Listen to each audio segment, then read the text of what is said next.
ओम नमः शिवाय। ओम नमः शिवाय। विश्वनाथ भगवान की जय। महाकालेश्वर भगवान की जय। ओंकारेश्वर भगवान की जय। कांकेश्वरी माता की जय। दंतेश्वरी माता की जय। कुबेरेश्वर महादेव की जय। हर हर महादेव, हर हर महादेव, हर हर महादेव हर। काशी विश्वनाथ ओगड़दानी त्रिकालदर्शी कैलाशी अविनाशी भगवान शिव, जिनकी पुनीत पावन शिव महापुराण की कथा पूर्ण विश्व के कल्याण हेतु बाबा देवाधिदेव महादेव की कृपा से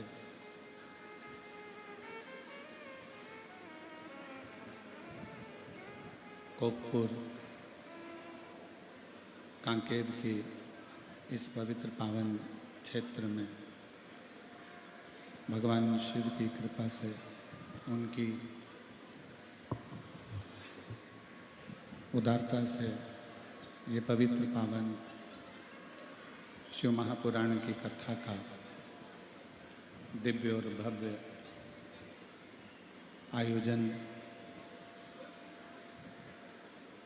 बस्तर क्षेत्र में आयोजित किया गया है। भगवान शिव की ये पवित्र पावन शिव महापुराण की कथा भगवान देवाधिदेव महादेव की अनुपम कृपा से, उनकी दया से, उनकी करुणा से कोकपुर में चल रही है।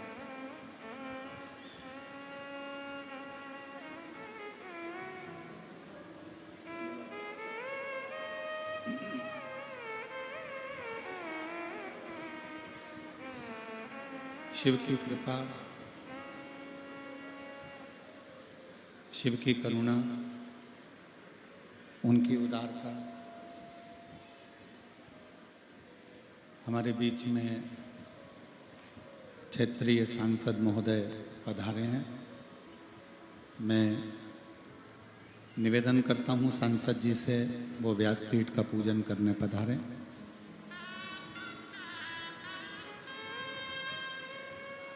शिव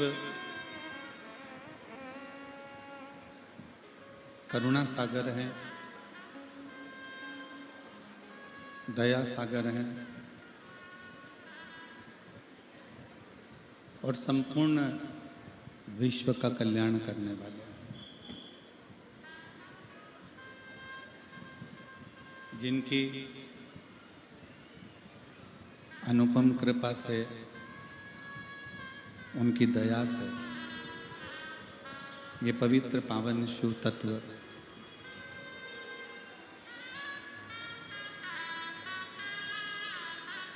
हमारे बीच में माननीय सांसद महोदय श्री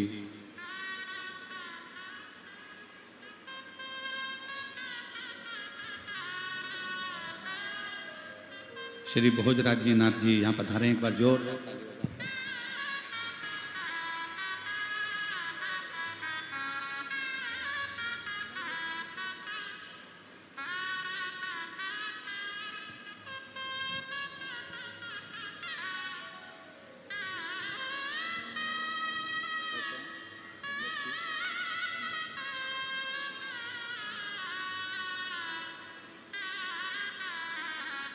क्षेत्र आपका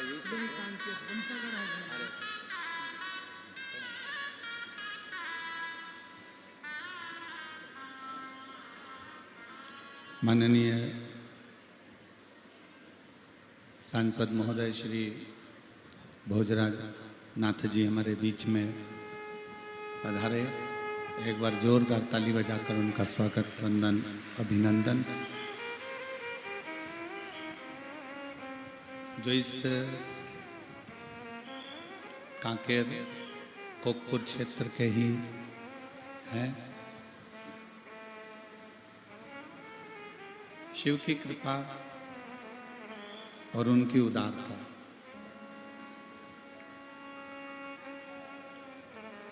जब मनुष्य कुछ अच्छा कर्म करने के लिए तत्पर होता है तो शिव उसका साथ जरूर देते हैं। ऐसी ही पवित्र पावन शिव तत्व की यह अनुपम कथा कोकपुर कांकेर में चल रही है। स्वर्गीय श्री किशन रामजी जैन, स्वर्गीय श्रीमती सन्मत जैन जी की स्मृति में श्री हरक राम जैन, श्रीमती जानकी देवी जैन, श्री देव कुमार जी जैन, श्रीमती नंदनी जैन कथा के मुख्य यजमान। एक बार जोरदार ताली बजाकर इनके लिए साधुवाद, वंदन, अभिनंदन।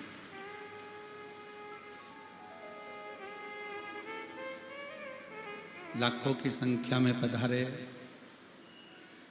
सभी शिव भक्त जो भगवान शंकर की इस पवित्र कथा का लाभ ले रहे हैं।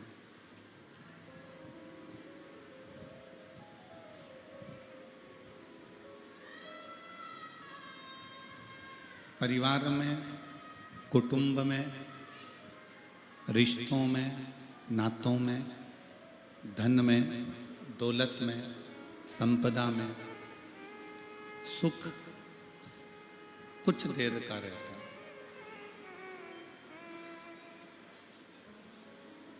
मान लो थोड़ी देर का सुख यदि आपको चाहिए तो आप थोड़ा धन वैभव में डूबने का प्रयास करो, सुख आपको मिल जाए। और थोड़ी देर का सुख चाहिए तो पत्नी, बच्चे, परिवार में डूबने का प्रयास करो, सुख मिल जाए। पर धन का, परिवार का, प्रॉपर्टी का, कुटुंब का, रिश्ते नातों का ये सुख थोड़े समय का। पर शिव महापुराण की कथा कहती है यदि आप भगवान शंकर की अविरल भक्ति में डूबे हुए हैं, आप बूढ़ा देव की अविरल भक्ति में डूबे हुए हैं, आप शंकर भगवान की अविरल भक्ति में डूबे हैं, शिव तत्व में डूबे हैं, शंकर की कथा में डूबे हैं, तो ये जो सुख है ये थोड़ी देर का नहीं होगा। भगवान की कथा का जो सुख है वो कुछ क्षण का नहीं होता, कुछ देर का नहीं होता। भगवान शंकर की कथा का सुख अजर और अमर होता है।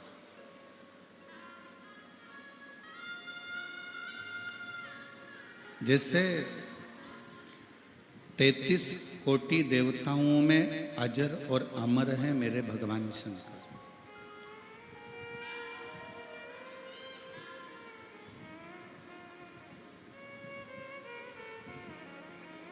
और उन्होंने माता सती को भी अमर बनाने का प्रयास किया था और अमरनाथ जी की गुफा में जाकर कथा सुनाई थी। कुंभज ऋषि के यहाँ जाकर कथा सुनवाई, पर माता सती उस कथा को नहीं सुन पाई। भगवान शंकर के जितने जितने विवाह हुए हैं, शिव जी की जितनी धर्म पत्नियों का लेख, उमा, कात्यायनी, कुष्मांडा, स्कंदा, जितनी ललिता, जितनी जितनी देवियों का नाम हमारे यहाँ शास्त्रों में कहा जाता है, शिवजी जितनी जितनी देवियों का संग भगवान शंकर का मंगल विवाह रहा, सबको भगवान शंकर अमर करने का प्रयास करें, सबको।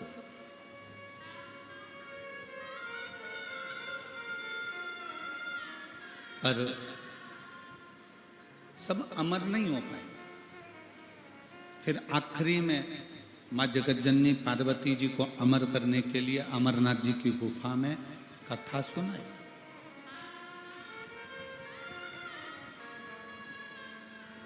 और अमरनाथ जी की गुफा में जब कथा सुनाई तो भी पार्वती का चित्त नहीं रम पाया।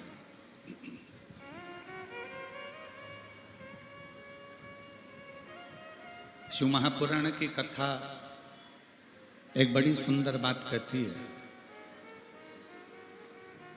शिव कथा कहती है कि जो शंकर भगवान के मंदिर तक जाता है या शंकर भगवान की अविरल भक्ति को धारण करता है या शिव महापुराण की कथा को श्रवण करता है या भगवान शंकर की भक्ति में जो रमता है, वो उम्र से भले अमर ना हो पर वो अपने कर्म से जरूर अमर हो जाता है। उम्र से अमर हुए कि नहीं हुए वो वर्णन नहीं है, पर अपना कर्म, अच्छे कर्म से, अच्छे कार्य के बल पर आप अमर हो सकते हो। और फिर निवेदन है, मत बुरे कर्म कर बंदे वरना पछताएगा, भगवान की आंखों से तू बच नहीं पाएगा, तू बच नहीं पाएगा। अरे ओ अज्ञानी मत कर नादानी, अरे ओ अज्ञानी मत कर नादानी। तेरे कर्म का फल भी तू ही पाएगा, जैसा किया तूने तेरे आगे आएगा। मत बुरे कर्म कर बंदे वरना पछताएगा, भगवान की आंखों से तू बच नहीं पाएगा, तू बच नहीं पाएगा। आप उम्र से भले अमर हो ना हो, शिव पुराण कह रही है, जितनी उम्र परमात्मा ने लिख कर भेजी है वो उम्र तो आपकी रहेगी। जितनी उम्र लिखा कर लेकर आए हो वो उम्र तो तुम्हारी रहेगी। उम्र से तुम अमर हो कि नहीं हो वो बात अलग है, पर शिव पुराण की कथा कहती है कि अपने कर्म से, कोई कर्म अपनी जिंदगी का ऐसा करो, किसी भूखे को भोजन कराना, प्यासे को पानी पिलाना, किसी बीमार व्यक्ति की औषधि कराना, कोई शिक्षा ग्रहण करना चाहता है उसकी शिक्षा की व्यवस्था करना, ये ऐसा कर्म है कि जिस कर्म के बल पर व्यक्ति अमर हो जाता है। वो मर भी गया तो भी लोग उसको याद करते। और मेरी जीजियों, मेरे जीजाओं, मेरी बेटियों, बेटाओं, मेरी माओं, मेरे भाई, मैं पूरे कांकेर क्षेत्र की स्कोपपुर की कथा के जितने भी श्रोता भाई बहन हैं उनको धन्यवाद देता हूं कि आप लोग शिव महापुराण के तत्व को जाने, अपने अपने घर से कोई खिचड़ी बनाकर लाया, कोई हलवा बनाकर लाया, कोई कुछ बनाकर लाया। अपने आसपास में बैठे हुए 15, 20, 25 लोगों को छोटी छोटी प्लेट में या छोटे छोटे कागज में दोने में आपने खाने को दिया। मतलब आप जानते हो कि शिव महापुराण में मुंह झूठा कराने का फल क्या होता है, ये आप जानते हो।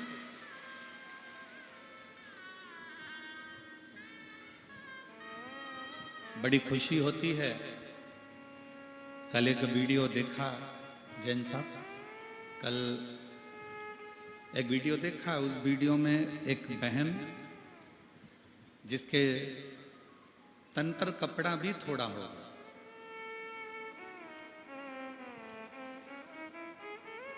छोटा सा झोला है उसका, वो भी पन्नी का, सफेद कलर का, और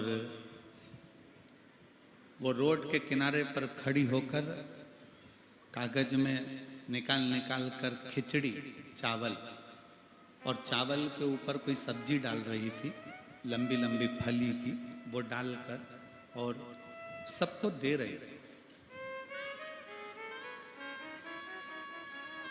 उस वीडियो पर जो कमेंट्स लोगों ने लिखे वो ये लिखे कि दान करने वाले की कोई हैसियत तो नहीं होती, दान करने वाले का दिल होता है, दिल।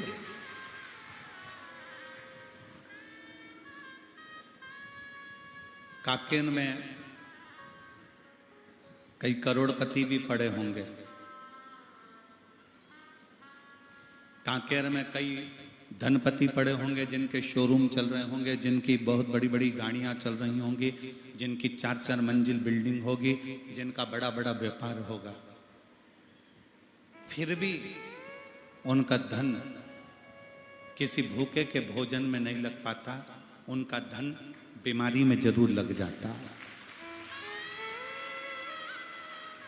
कई ऐसे पड़े हैं जो अपने धन का सदुपयोग नहीं कर पाते, कमाया कमाया और आखिरी में यहीं छोड़ा, और प्लास्टिक के फूल की माला चढ़ गई और 2 अगरबत्ती केले में लग गई। बस इतना ही जीवन है, और वो जीवन छोड़ा और चले गए।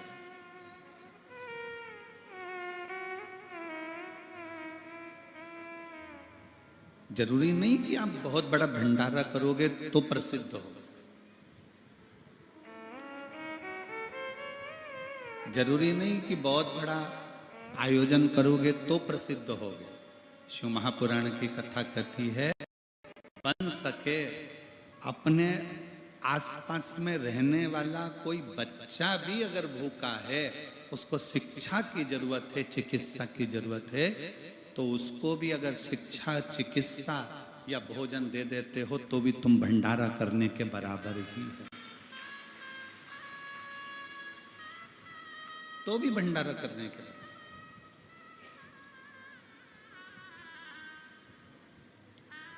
हमारी बिटले सेवा समिति कुबेरेश्वर धाम अन्न क्षेत्र तो चलाता है निशुल्क, जिसमें 25 से 50 हजार लोग रोज भोजन करते हैं।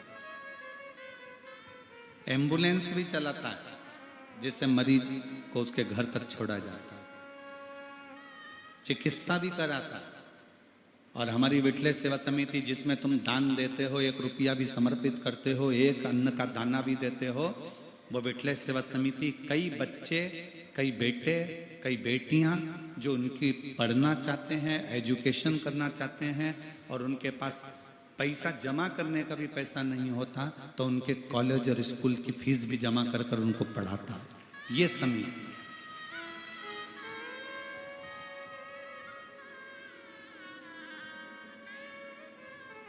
इसको प्रथमता कहता है। और मैं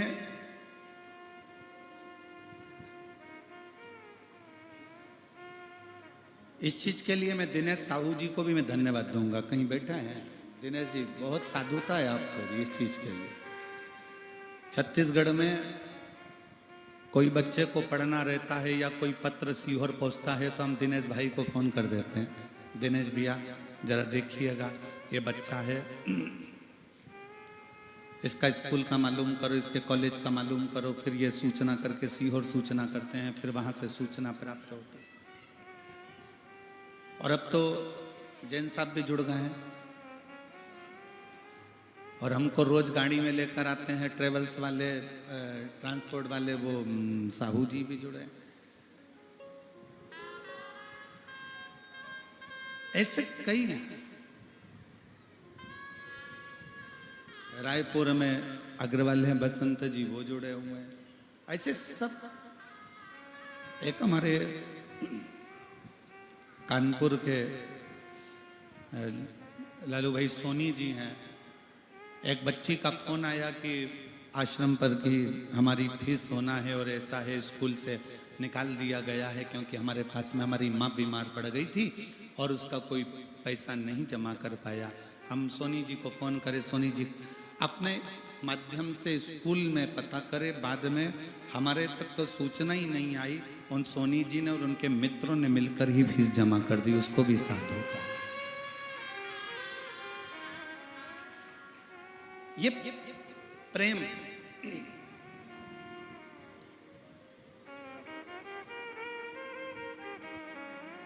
जरूरी नहीं कि आप बहुत बड़ा भंडारा करेंगे तो आपकी प्रसिद्धि रहेगी।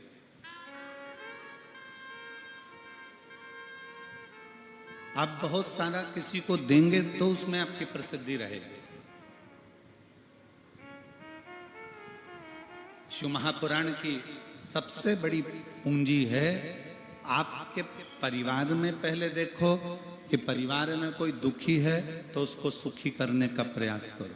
परिवार में सब सुखी हैं तो अपने मोहल्ले में देखो, मोहल्ला सुखी है तो अपनी कॉलोनी में देखो, कॉलोनी सुखी है तो अपने पंचायत में देखो, पंचायत सुखी है तो अपने फिर क्षेत्र में देखो, खेड़े में, गांव में, वहाँ सुखी हैं तो अपना जिला देखो, जिला सुखी है तो प्रदेश देखो, और प्रदेश सुखी है तो अपना देश देखो। कहीं ना कहीं सबको सुखता प्रदान हो, सबको आनंदता प्रदान हो, ये अपने जीवन का लक्ष्य।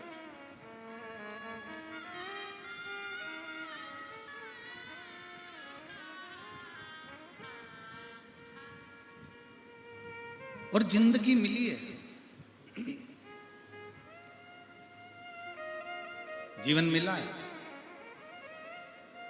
ये मनुष्य की जो देह है, मानव का जो शरीर है, ये मानव का शरीर कोई साधारण शरीर नहीं है, बड़ा मुश्किल से मिला। ना जाने कितने कितने पापड़ बेले होंगे ऊपर जाके, तब जाकर ये मानव का शरीर मिला।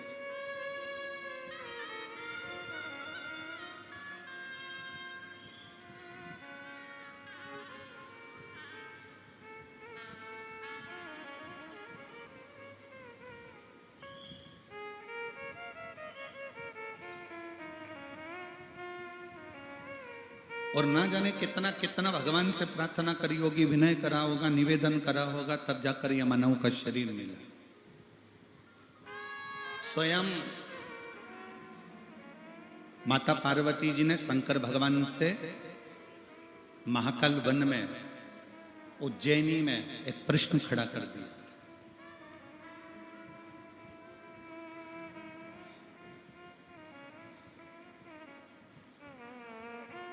माँ जगत जननी जगदम्बा ने महाकाल वन में, उज्जैनी में एक प्रश्न खड़ा कर दिया था पार्वती जी कि 83,99,999 योनियां काटने के बाद ये 84,00,000वें नंबर की योनि है मनुष्य की देह, मानव का शरीर।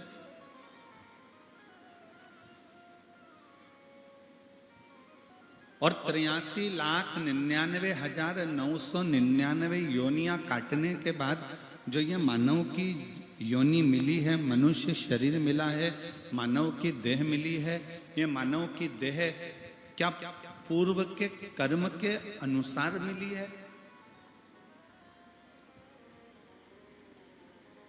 भगवान ओघड़दानी, मेरे काल अधिपति महाकाल राजा ने कहा, सुनो पार्वती, ऐ पार्वती सुनो, पूर्व के कर्म भोगते भोगते भोगते भोगते मनुष्य मानव की देह तक आता है, पर मनुष्य देह प्राप्त होने के बाद उसको आगे क्या करना है, ये उसका खुद का प्रारब्ध कह जाता है। स्वतः, स्वयं।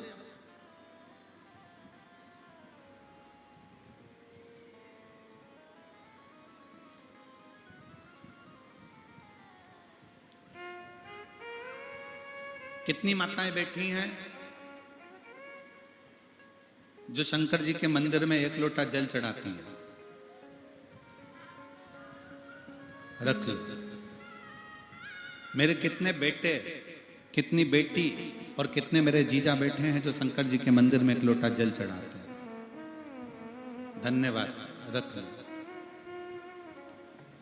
आपको मालूम है कि शिव के मंदिर में जब तुम जल चढ़ाने के लिए जाते हो, अपने घर का एक लोटा भरकर शंकर जी के मंदिर तक लेकर जाते हो, उस बीच में तुम कितनों का कल्याण कर देते हो।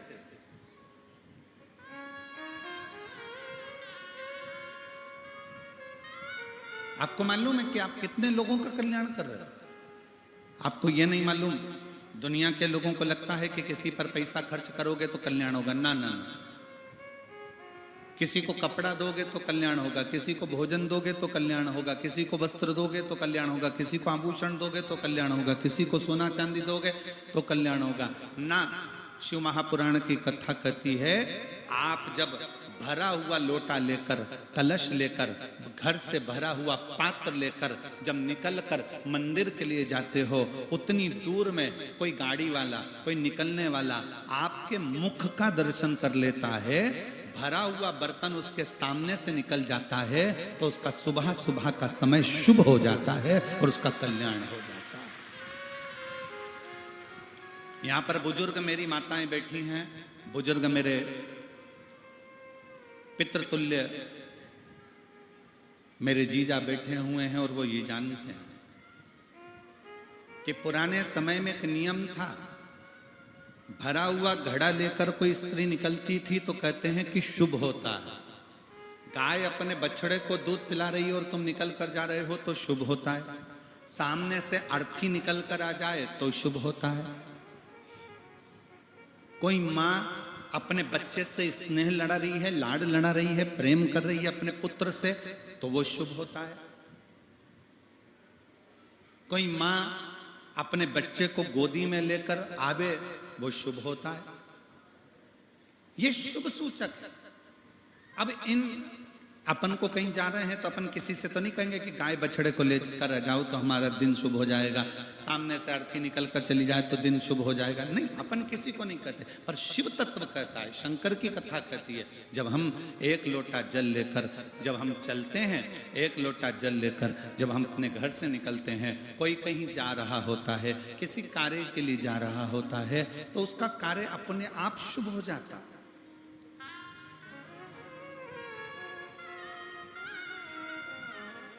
एक बहन ने एक पत्र लिखा है,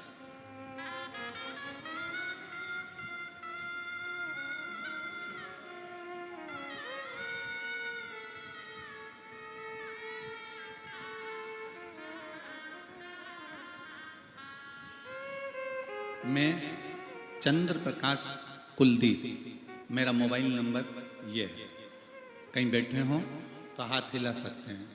चंद्र प्रकाश कुलदीप, अगर कहीं बैठे हो तो हाथ हिलाएंगे। आप ही हैं? आ जाइए, एक बेलपत्र ले जाना, आ जाओ। चंद्र प्रकाश कुलदीप मेरा नाम है, मेरा मोबाइल नंबर ये। मैं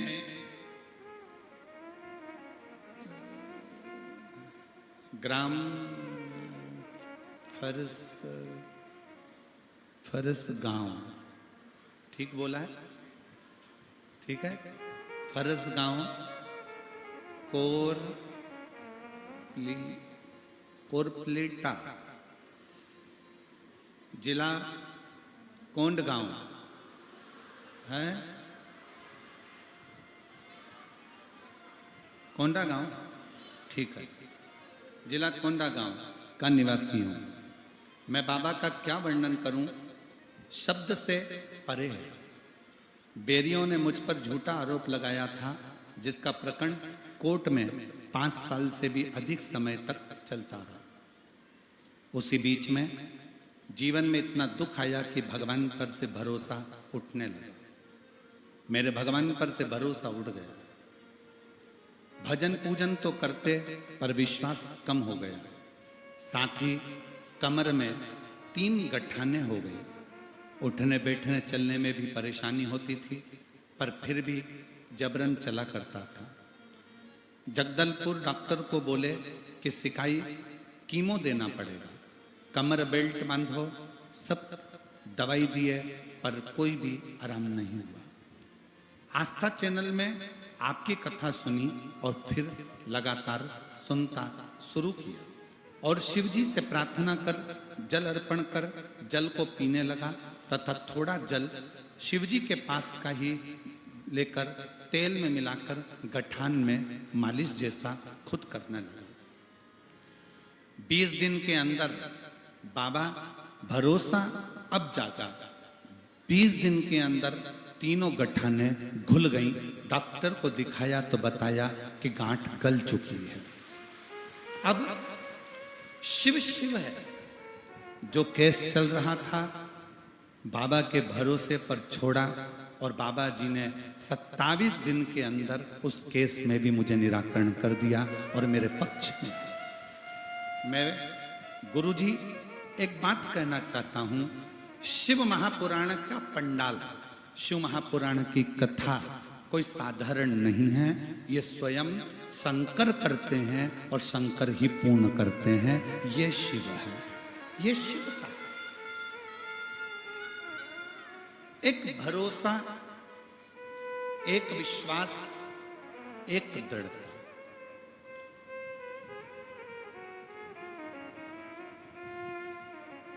और आज फिर कहूंगा, इस व्यासपीठ के माध्यम से जितने शिव भक्त इस कथा को सुन रहे हैं, तीनों पंडालों में पांव रखने की जगह नहीं है। पीछे के टेंट, साइड के टेंट जितने लगाए गए हैं यजमान ने, सब भरे पड़े हुए हैं और कई लोग बाहर धूप में भी खड़े हुए हैं। कई लोग। आज इस व्यासपीठ के माध्यम से फिर कहूंगा कि आप शंकर जी की कथा को 7 दिन तक लगातार दिल से सुन रहे हो तो ये मानकर चलना कि मेरा भोले बाबा भी 3 महीने में तुम्हारी गोदी झोली जरूर भरेगा।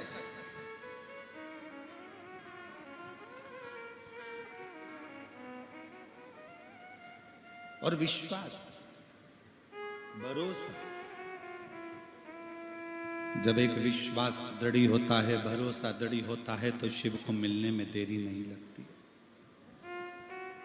शंकर को मिलने में देरी नहीं लगेगी। और हम कहेंगे ये कथा तो, कल कथा का कौन सा दिन है? छठा। छठा मतलब कथा की जम के बोलो जरा, शिवरात्रि। और कल कथा का समय यही 2 बजे से 5 बजे तक रहेगा, पर परसों जब कथा विराम होगी तो समय सुबह 8 बजे से 11 बजे तक रहेगा। और हमारा एक निवेदन प्रशासन से निवेदन रहेगा कि कल की कथा के बाद में रात्रि को जो श्रोता भाई बहन सुबह की कथा के लिए आते हैं, हमारा निवेदन प्रशासन से, यहाँ के कलेक्टर महोदय, SP, SSP, IG, DIG, commissioner, SDM, tehsildar, यहाँ के सभी पदाधिकारियों से है कि कल कथा होने के बाद में, कल जो रात्रि का जो दिन होता है, कल की रात्रि का, कई शुभ भक्त रात को सफर कर कर आते हैं। तो निवेदन इतना सा है कि कल रात को जो गाड़ियां आए वो बहुत दूर ना रोकी जाए, जिससे किसी को कोई तकलीफ ना हो, नजदीक तक ले जाए। केवल एक रात्रि की बात है, क्योंकि ये शिव भक्त जो रात्रि को आएंगे, हो सकता है बहुत सारे जीव जंतु आसपास में रहते हैं, कोई परेशानी किसी को ना हो। वन विभाग की टीम तो यहाँ पर मौजूद है ही, संभाल ही रही है, पूरा वन विभाग इसको देख रहा है। पर निवेदन हमारा इतना सा है यहाँ पर कलेक्टर महोदय, SP, SSP, DIG, IG, commissioner आदि सबसे कि वो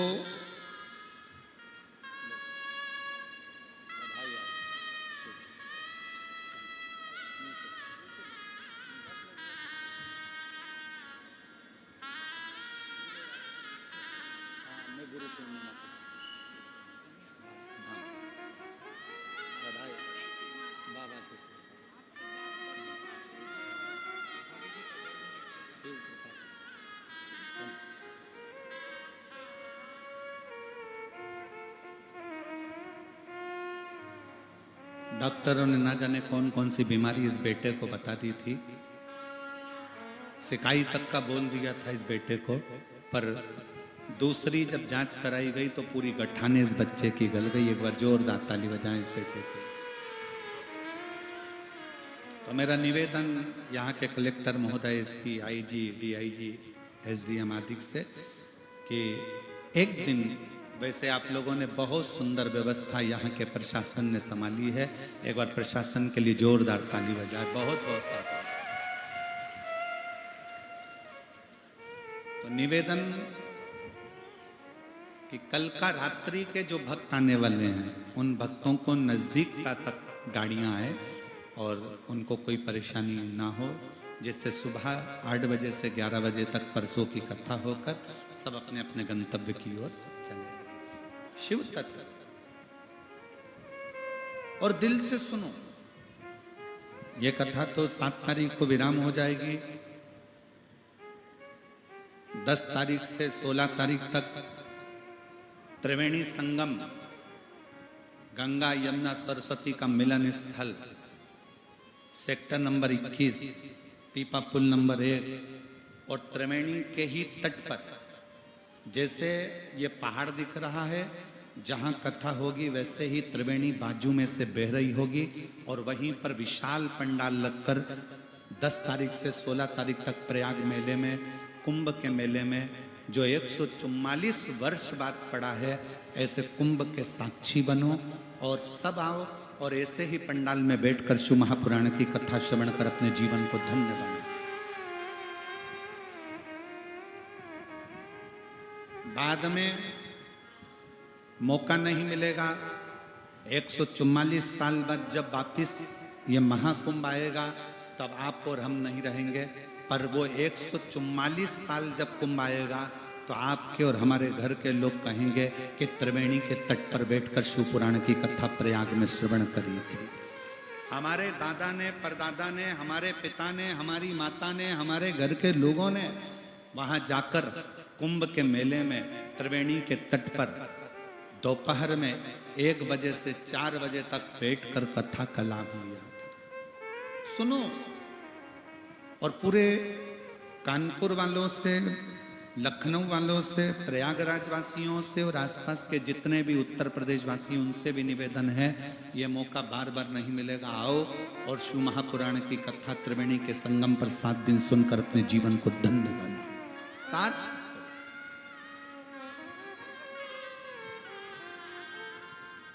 शिव तत्व है।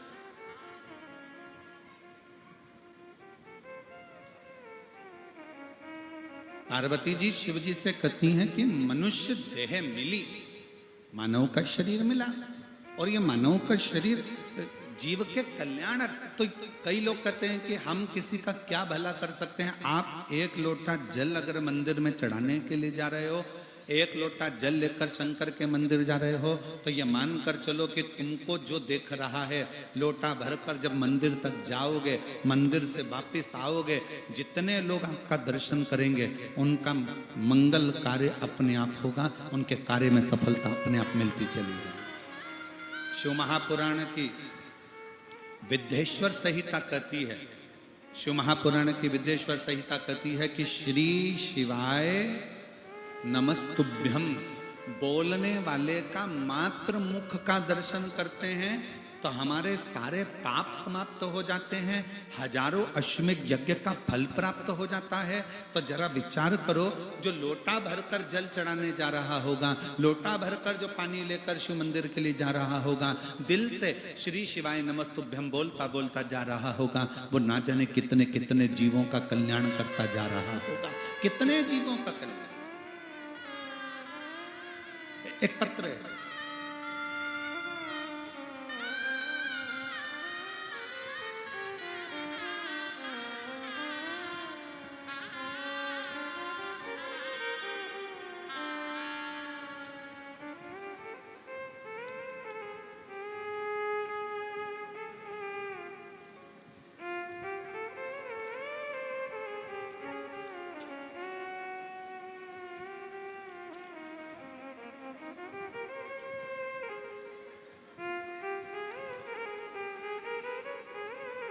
मेरा नाम आत्माराम नरेटी, मेरे धर्म पत्नी का नाम उषा नरेटी, जिला कांकेर, ग्राम चरभट्टी भर्री टोला का रहने वाले हैं। कहीं बैठे हों तो हाथ हिलाइएगा। मेरा नाम आत्माराम नरेटी, मेरे धर्म पत्नी का नाम उषा नरेटी, जिला कांकेर, ग्राम चरभट्टी भर्री टोला का रहने वाले हैं। कहीं बैठे हैं? आप ही हैं? आ जाओ, एक बेलपत्र ले जाना, आ जाइए। मेरा मोबाइल नंबर ये है। एक लोटे जल का मैं क्या वर्णन करूं गुरुदेव। मेरी धर्म पत्नी का 2020 नवंबर से दोनों आंखों की रोशनी चली गई। दोनों आंखों की रोशनी मेरी धर्म पत्नी की 2020 में चली गई। दोनों आंखों से दिखना बंद हो गया। मैंने अपने धर्म पत्नी का उपचार के लिए कांकेर, धमतरी, रायपुर डॉक्टर को दिखाया। रिपोर्ट में डॉक्टर ने यही कहते हैं कि आंखों की जो नसें थी वो सूख गई। आंखों की नस सूखने के कारण इनकी रोशनी चली गई। अब कुछ नहीं हो सकता। विशाखापट्टनम अपोलो हॉस्पिटल में पूरा जांच करवाने पर पता चला कि इनकी ब्रेन में पानी भरने के कारण इनकी आंखों की रोशनी चली गई है और वो रोशनी वापस नहीं आएगी। ब्रेन का ऑपरेशन करना पड़ेगा, शायद फिर आंखों की रोशनी आ सकती है। अब विचार करते, इस उपचार में 5 लाख रुपए का खर्चा हो गया। डॉक्टर का कहना था आपने यहाँ लाने में देर कर दी, अब बस दवाई खाओ, कोई भरोसा नहीं है आएगी कि नहीं आएगी। हम लोग हताश हो गए। इसके अलावा कई जगह पर जाकर दिखाया। केंद्रीय रिजर्व पुलिस बल में कार्यरत था मेरा लड़का मनीष कुमार नरेटी, उसने भी हमारे माँ की खूब जांच कराई पर कोई असर नहीं आया। एक लड़की लक्ष्मी नरेटी है, 3 माह छुट्टी लेकर माँ का उसने खूब सेवा करी, फिर भी कोई असर नहीं दिखा। 2020, 2021, 2022 निकलता चले गया और आंखों की रोशनी नहीं आई। तब आया 2023। किसी ने जल चढ़ाने वाले एक व्यक्ति ने कहा कि एक काम करो, टीवी पर कथा आती है, शिव महापुराण की कथा, वो सियोर वाला महाराज बाजता है, आप इसको सुनाना चालू करो। पत्नी के कानों में टीवी की आवाज तेज कर कर, वॉल्यूम तेज कर कर छोड़ देते। हम सबसे कहते हैं जब तुम्हारे घर में टीवी पर कथा चले, मोबाइल पर कथा चले, दुकान पर कथा चले, तो थोड़ा टीवी की आवाज को बढ़ा दो जिससे सबके कानों में ये कथा जाए। हमारी पत्नी के कानों में टीवी की आवाज तेज कर देते और उनके कानों में कथा सुनने के लिए डाल देते। बाबा का मैं क्या गुणगान करूं। सीहोर गए, वहां से रुद्राक्ष लाए, उसका जल देना चालू करा और बाबा की कृपा से जब 2024 में हम सीहोर जाकर कंकर शंकर की पूजा किए, रुद्राक्ष लाए, तांबे के लोटे में गलाकर जल पिलाने लगे और गुरुजी आस्था चैनल पर रोज कथा सुनते। धमतरी कुकरेल भी इनको कथा सुनाने के लिए लेकर गए और आज बाबा की कृपा से आंखों की थोड़ी थोड़ी रोशनी उनकी वापस आ गई और उनके ब्रेन से पानी भी समाप्त हुआ। मैं बाबा को यहाँ धन्यवाद देने के लिए आया। आ जाइए। अब आंखों में थोड़ा थोड़ा दिखना प्रारंभ हो गया। मैं बाबा को प्रणाम करने के लिए आया।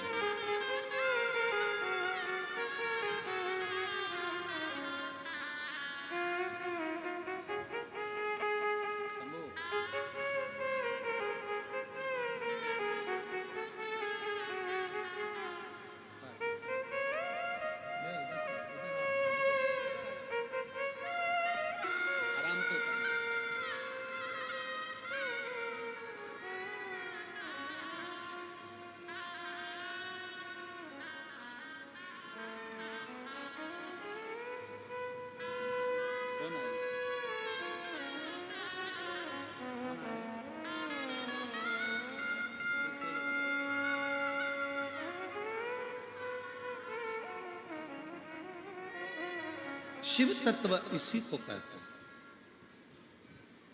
शंकर ओघड़ी इसी को कहते हैं।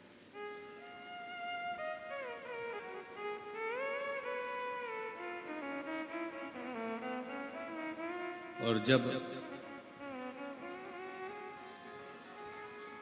आपका विश्वास, जब आपका भरोसा दृढ़ होता है,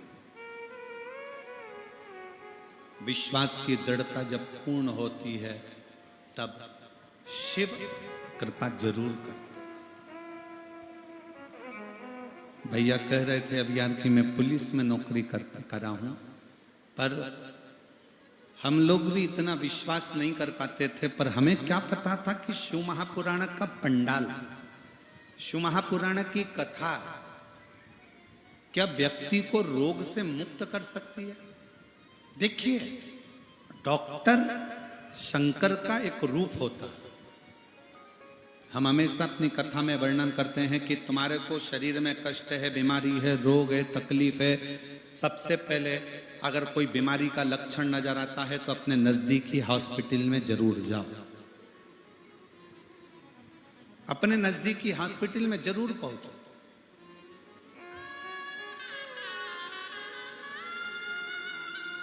हमारे बीच में श्री आशाराम नेताम जी, विधायक विधानसभा क्षेत्र क्रमांक 81 कांकेर से पधारे हैं। मैं आमंत्रित करता हूं व्यासपीठ का पूजन करें।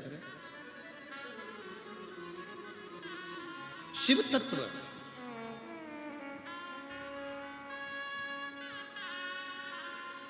शंकर ओघड़ी दयालु दातार शिव की कृपा कर।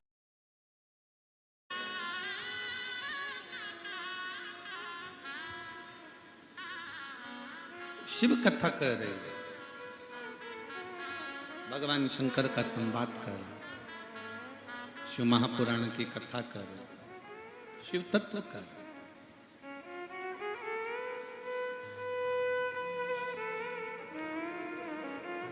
शिव महापुराण की कथा कहती है, शिव पुराण वर्णन।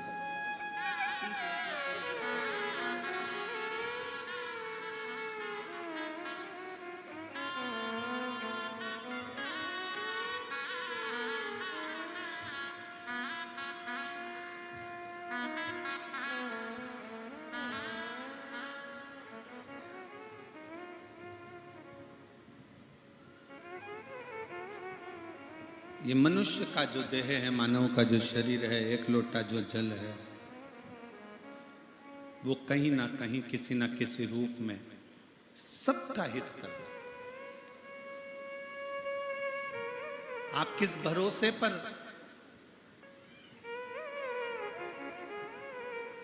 आप किस विश्वास के साथ में भगवान की कथा श्रवण करते हैं, किस भरोसे के साथ आप भगवान शंकर के मंदिर जाते हैं, शिवालय जाते हैं। कितना सुंदर प्रसंग है कि कामदेव, कोई कहता है कि शंकर भगवान ने कामदेव को जलाकर भस्म कर दिया, पर विचार तो करो कि जिस समय पर शंकर भगवान की समाधि तोड़ने का समय आया, तारकासुर ने उपद्रव मचाया, और तारकासुर उपद्रव करते हैं और कामदेव समाधि तोड़ने के लिए जब नाम लिया गया कि समाधि कौन तोड़ेगा, ये समाधि तोड़े तो तोड़े कौन तोड़ सकता।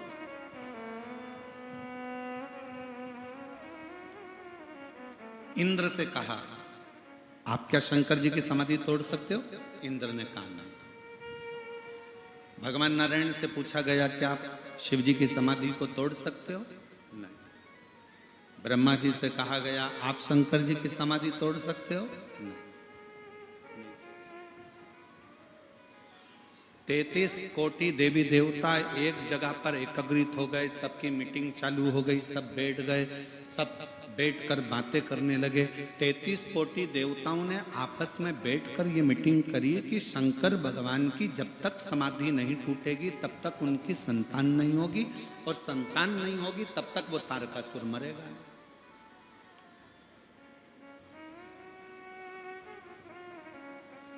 तारकासुर को मारने के लिए शंकर भगवान की समाधि को तोड़ना जरूरी है, पर तोड़ेगा कौन?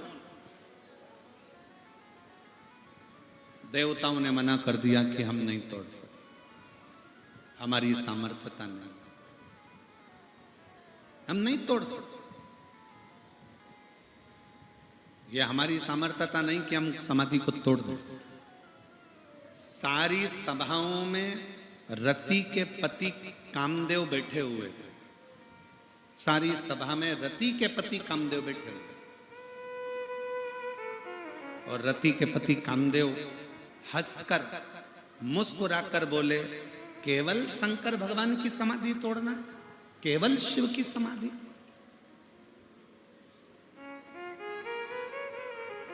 और फिर निवेदन है,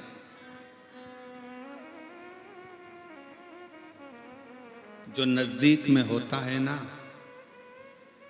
वो परख नहीं कर पाता, जो नजदीक में होता है ना वो परख नहीं कर पाता।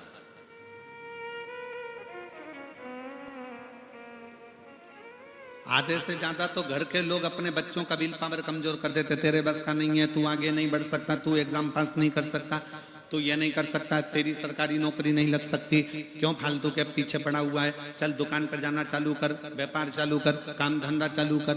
बल्कि अपने घर के बच्चों का विल पावर मजबूत करिए और अपने घर के बच्चों से कहो, भले जंगल में रहते हैं, भले अपन कहीं पर भी निवास कर रहे हों, भले अपना कामकाज ज्यादा नहीं है, पर मुझे विश्वास है बेटा तू एक ना एक दिन नाम रोशन जरूर करेगा, कर मेहनत, अपनी लगनता से काम कर, तू अपनी लगनता से काम कर, एक दिन तू नाम रोशन जरूर करेगा। तो ये निश्चित है, आपका दिया गया संस्कार, आपका करी हुई मेहनत और आपका किया गया वचन, आपके बच्चों को जब आप बल दोगे तो एक दिन अच्छा काम करेगा, तो एक दिन अच्छा कर सकता है, तुझ में वो बल है तो सब कुछ कर सकता है, तो डॉक्टर भी बन सकता है, तो तू इंजीनियर भी बन सकता है, तू कलेक्टर भी बन सकता है, तो एसपी भी बन सकता है, तुझ में वो बल है। कर मेहनत, पढ़ाई कर, मेहनत को 4 गुना बढ़ा, अच्छा काम कर, देख फिर तू एक ऊंचे सिंहासन पर बैठेगा। जब हम अपने बच्चों को बल देते हैं, अपने बच्चों को आगे बढ़ाने की सक्षमता प्रदान करते हैं, तो एक दिन उस घर का बच्चा अपना नाम रोशन जरूर करता है, जरूर करता। अब पहले से ही आपने विचार कर लिया तेरे बस का, एक पत्र है देखिए,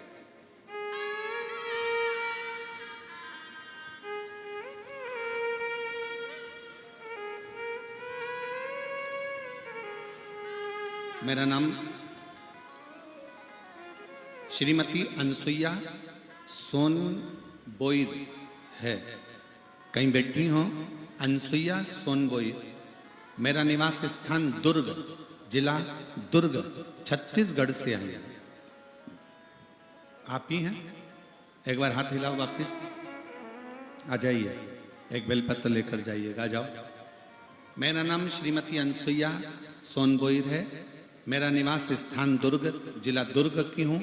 मैं यहाँ पर 7 दिन के लिए कथा श्रवण करने के लिए बाबा के इस पवित्र धाम में आई। महादेव का मैं क्या वर्णन करूँ गुरु जी, इनकी लीला अपरंपार है। मैं नियमित रूप से आस्था चैनल पर आपका प्रोग्राम देखती हूँ, आपकी कथा का रिस्पान भिलाई कौड़िया में कर चुकी हूँ। ग्राम कोकपुर की कथा तीसरी बार यहाँ पर कथा सुनने के लिए 7 दिन में आज तीसरी बार कथा सुनने के लिए आई हूँ। गुरुजी, मेरा पुत्र अमितेश कुमार सोनबोईर पढ़ाई के बाद नौकरी हेतु बहुत प्रयास कर रहा था, पर अच्छी मेहनत के बाद भी बहुत कम अंकों से चूक रहा था। इसी बीच मेरी ननंद एवं नंदोई द्वारा मुझे सलाह दिया गया कि मेहनत के साथ साथ पंडित प्रदीप मिश्रा जी द्वारा बताए अनुसार शिव मंदिर में जाकर शिवलिंग पर 1 लोटा जल चढ़ाया कर। मेरा पुत्र बहुत पहले से ही शिव मंदिर जाता था, पर जल चढ़ाने का तरीका, शिव को रिझाने का तरीका हमको नहीं आता था। मेरे बेटे को मैंने कहा तू हिम्मत मत हारना, चौगनी मेहनत कर और अब की बार बेलपत्री पर शहद लगाकर एग्जाम देने जा। मैं बाबा को धन्यवाद देने के लिए आई हूँ। आज मेरा बेटा शिक्षक बन गया और सरकारी स्कूल में शिक्षक बनकर बच्चों को पढ़ा रहा है और गवर्नमेंट टीचर बन गया है। मैं बाबा को यहाँ पर नमन करने के लिए आई हूँ, अनसुईया सोनपुर दुर्ग से।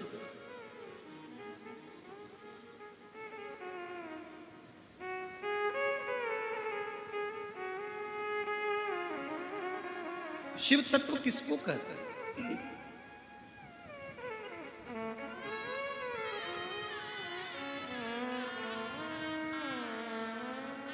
जब आपकी मेहनत, आपका परिश्रम,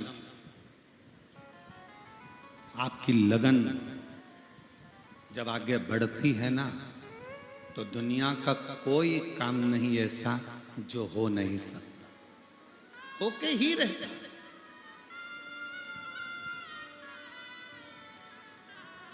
अब व्यक्ति पहले से ही सोच ले मेरे बस का है ही नहीं, मेरे बस का है ही नहीं, मेरे बस का है ही नहीं। शिव महापुराण की कथा सुनने के लिए आए, एक बात बहुत अच्छे से याद करना, बहुत ध्यान देना। भारत की भूमि के, विश्व के जितने डॉक्टर हैं वो शंकर का एक रूप है। शरीर में रोग आया, बीमारी आई, तकलीफ आई, सबसे पहले अपने प्राथमिक उपचार केंद्र में जाओ, डॉक्टर को दिखाओ, नजदीकी डॉक्टर को दिखाओ, हॉस्पिटल में जाकर जांच कराओ, हॉस्पिटल में जांच करवाइए, डॉक्टर को दिखाइए। पर एक चीज और शिव महापुराण की कथा कहती है कि डॉक्टर को दिखाते दिखाते अपनी बुद्धि को कमजोर मत करना, अपने विवेक को कमजोर मत करना। ये मत सोचना शरीर में गठान हो गई तो हो सकता है कि मुझे कैंसर जैसा रोग हो गया होगा, हो सकता है बड़ी बीमारी हो जाएगी, मेरी किडनी ने काम करना बंद कर दिया, मेरे लीवर ने काम करना बंद कर दिया, तो हो सकता है मुझे डायलिसिस पे जाना पड़े, मेरा शरीर बेकार हो जाए। अच्छा सोचो, पॉजिटिव सोचो।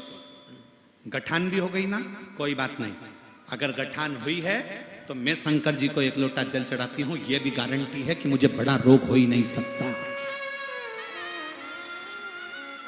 मुझे बड़ी बीमारी नहीं हो सकती, बड़ा रोग नहीं हो सकता, मेरे को बड़ी बीमारी कभी नहीं आ सकती, क्योंकि मैं शंकर की पूजन करती हूँ, स्मरण करती हूँ, भक्ति करती हूँ, भजन करती हूँ, एक लोटा जल समर्पित करती हूँ। जब आपने अपने दिल को मजबूत कर लिया, अपने विचारों को मजबूत कर लिया, अपने मन को मजबूत कर लिया, तो बड़ा रोग भी अगर आया होगा तो चुटकी में कटकर बाहर निकल गया होगा, चुटकी में वो रोग कटा होगा।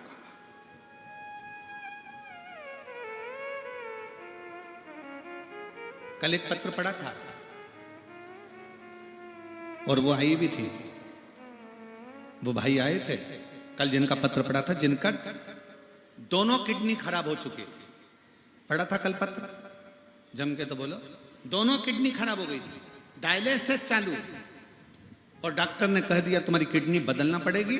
डायलिसिस पे आ गए, तब वो किडनी ने काम करना बंद कर दिया। तब उसने कथा सुनना चालू करी और उसने विचार कर लिया कि मेरी किडनी चालू है, मेरी किडनी चालू है, मैं खाऊंगा पीऊंगा, मेरी किडनी चालू है, मेरी किडनी चालू है।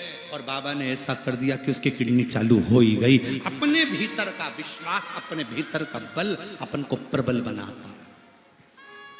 और उसी में आज एक पत्र आया है लीवर का। एक व्यक्ति के दोनों उसके जो लीवर थे, वो लीवर ने काम करना ही बंद कर दिया। देखिए,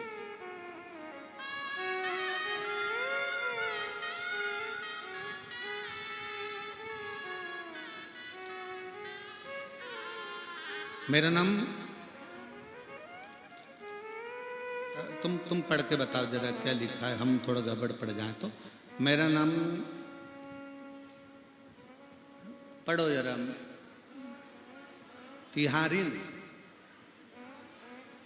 तिहारिन बाई यादव कहीं बैठी हो तो हाथ हिला सकती हैं।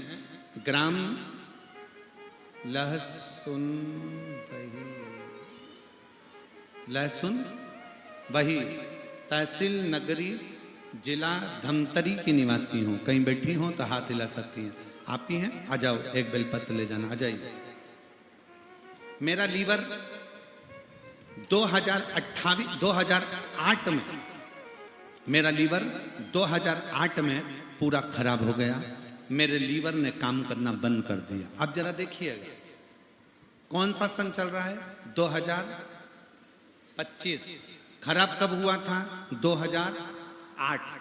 2008 में मेरा लीवर पूरा खराब हो गया, डैमेज हो गया, लीवर ने काम करना बंद कर दिया। डॉक्टर ने ऑपरेशन का कह दिया, पर डॉक्टर जब ऑपरेशन का बोले, हमारी आर्थिक स्थिति ठीक नहीं थी, हम ऑपरेशन नहीं करवा पाए, तब हम दवाइयां लेते लेते रहे, पर हर साल डॉक्टर कहता रहा कि लीवर बदलना पड़ेगा, लीवर डैमेज है। 2008 में ही आपकी कथा हमने टीवी पर सुनी थी और 2008 में कथा सुनी, 2009 2010 निकला और बाबा की कृपा से आज मैं बाबा को धन्यवाद देने के लिए सामने आई हूं कि मेरा लीवर पूर्ण तरह से काम कर रहा है और मेरा लीवर ठीक हो गया। ये शिव तत्व है। आप किसके आश्रित हो, किसके भरोसे हो? जब आपने मन में सोच लिया, विचार कर लिया कि मुझे कोई बड़ी बीमारी नहीं है, तो वो बीमारी नहीं आएगी। तुमने सोच लिया मेरे घुटने तो बड़े बेकार हो गए, नीचे बैठते ही नहीं बने, नीचे बैठते ही नहीं बने, तो वो घुटने वैसे ही होते चले जाते हैं और फिर नीचे बैठने के लायक तुम होते ही नहीं हो। तुमने सोच लिया कि मेरे घर की बहू तो बेकार ही है, दिन भर गाली देती है, तो वो बहू एक ना एक दिन बेकार होती चली जाती है। तुमने सोच लिया कि मेरी बहू जैसी कोई नहीं है, तो वो बहू एक नंबर होती चली जाती है। ये तुम्हारे मन की धारणा,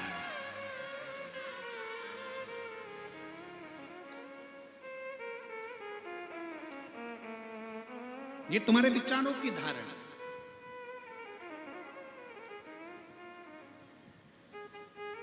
कोई व्यक्ति अगर गंदा नजर आता है ना, तो उसे वो गंदा ही दिखेगा, जितनी बार देखोगे ना उसमें गंदगी नजर आएगी। कोई व्यक्ति बेकार नजर आएगा ना, तो उसमें बेकार ढूंढते रहोगे, बेकार ढूंढते रहोगे, बेकार ढूंढते रहोगे, ये तो ऐसा है, ये तो वैसा है, ये तो ऐसा है, ये तो वैसा है। और जब व्यक्ति में अच्छाई देखोगे ना, जैसे एक माँ अपने लड़के की जब शादी करती है, तो लड़की जब देखने जाती है ना, तो लड़की देखकर जब आती है ना, इतनी खुश होती है, इतनी बढ़िया लड़की है गुरुजी, इतनी बढ़िया है, इतनी बढ़िया है। हम 8 लोग गए थे गुरुजी लड़की देखने के लिए, बिल्कुल नहीं बोली, इतनी अच्छी लड़की है। गुरुजी फोटो देखो और फोटो देख के बताओ लड़की कैसी है। हमने भी फोटो देखकर कह दिया, माँ अभी नहीं बोली है, जब आएगी तब बोलेगी, और वो बोलेगी तो तू डोलेगी, ये पक्का।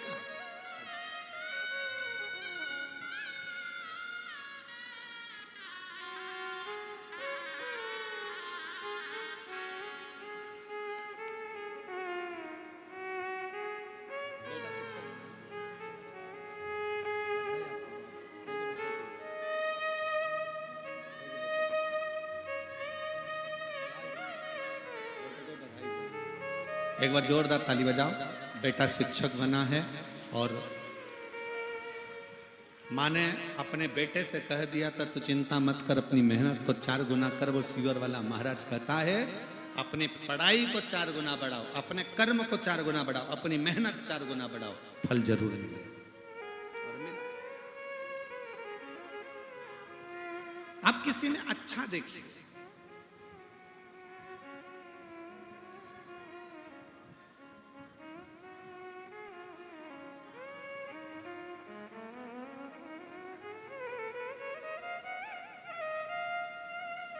एक बात आप लोगों से पूछें, उत्तर दोगे क्या? कांकेर वाले कोकपुर वाले जम के तो बोलो जरा, ठीक है।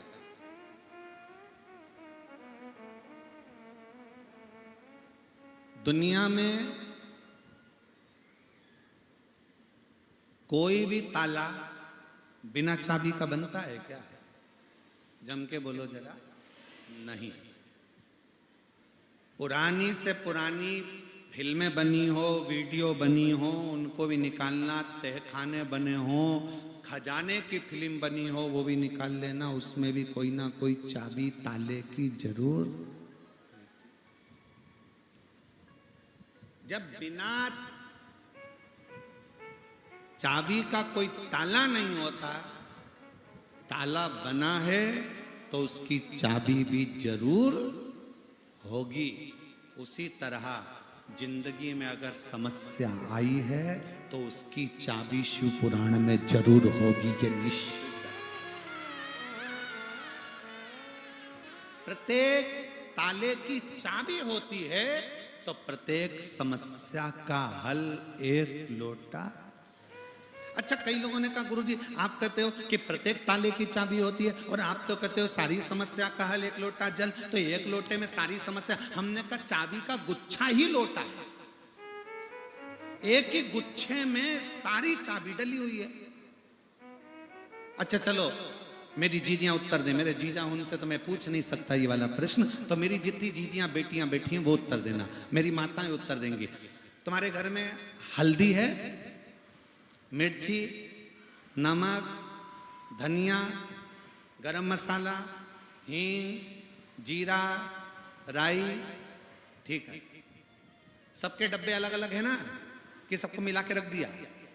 सबके डब्बे अलग अलग हैं, पर डब्बे भले अलग अलग हैं, पर मेरी माता इतनी चतुर होती है कि वो डब्बा रोज नहीं खोलना पड़े, इसलिए एक मसालदानी रखती है, उसमें छोटे छोटे खन होते हैं, उसमें हल्दी मिर्ची सब भर लेती है, छोटी सी चम्मच डाल लेती है, उसका ढक्कन ढका रहता है। बोलो है कि नहीं? जम के बोलो जरा, है ना? बस वो छोटी सी मसालदानी में सारा मसाला है, अलग से डब्बे खोलने की जरूरत नहीं है। जो मसाला चाहिए मसालदानी खोलो, सब मसाले एक साथ मिल जाते हैं। उसी तरह शिव महापुराण वो मसालदानी है जिसमें सारा मसाला है, जब खोलो कुछ ना कुछ मिल जाए। बीमारी आ गई, शिव महापुराण का बेलपत्र वाला प्रयोग करो। तकलीफ आ गई, पुष्प वाला प्रयोग करो। शरीर का रोग आया, चर्म रोग आ गया, आम के पत्ते का एक पत्र है। एक महिला को चर्म रोग हो गया, सोराइसिस की बीमारी हो गई, जिस बीमारी में शरीर की फुकड़ियां निकलती हैं, जिस बीमारी में पूरे शरीर की खाली खाल निकलती रहती है, चर्म रोग हो गया। पत्र पत्र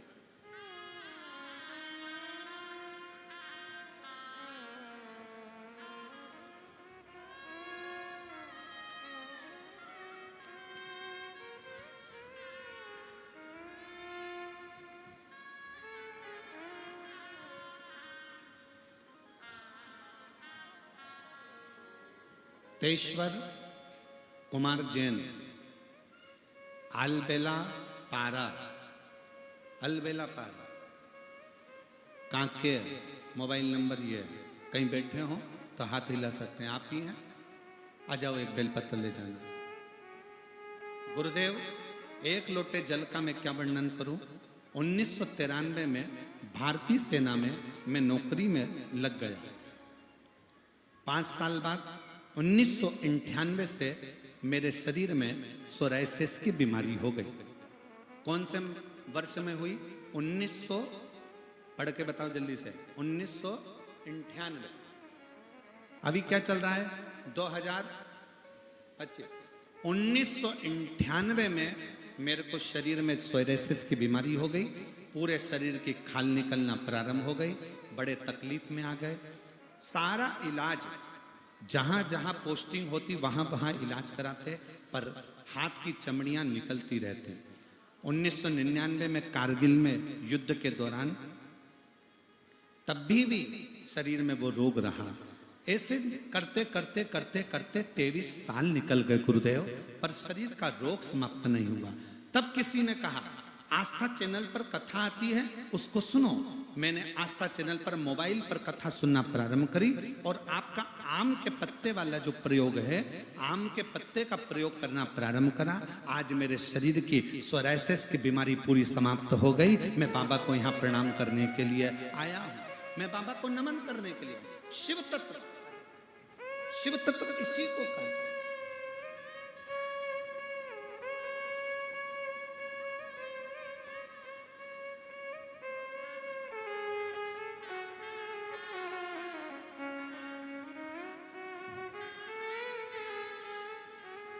लीवर पूरा डैमेज हो गया था 2008 में, और बाबा की कृपा से लीवर ने काम करना प्रारंभ करा। एक बार जोरदार ताली बजाकर साधुता दीदी के लिए।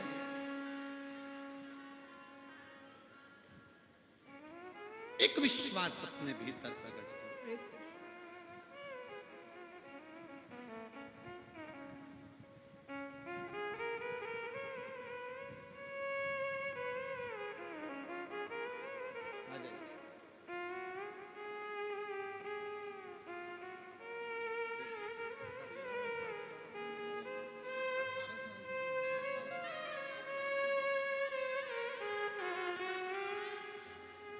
सोरेसिस का बीमारी हो गया था सन 98 से, और सालों साल वो बीमारी रही। डॉक्टर एक ही बात कहते थे कि ये बीमारी कभी नहीं जाती। आज पूर्ण तरह से स्वस्थ हुए हैं। एक बार जोरदार ताली बजाएं। साधु बहुत शिव तत्व है, शंकर काल के पंजे से है मां बचाओ।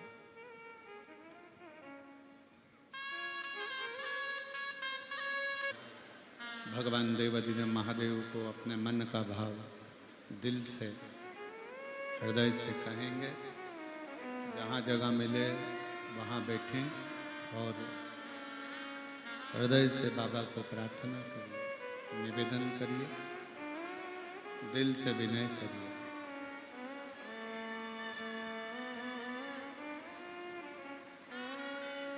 जहाँ भी जगह मिले बैठकर बाबा को हृदय से प्रार्थना करिएगा, दिल से निवेदन करिएगा, विनय करिएगा।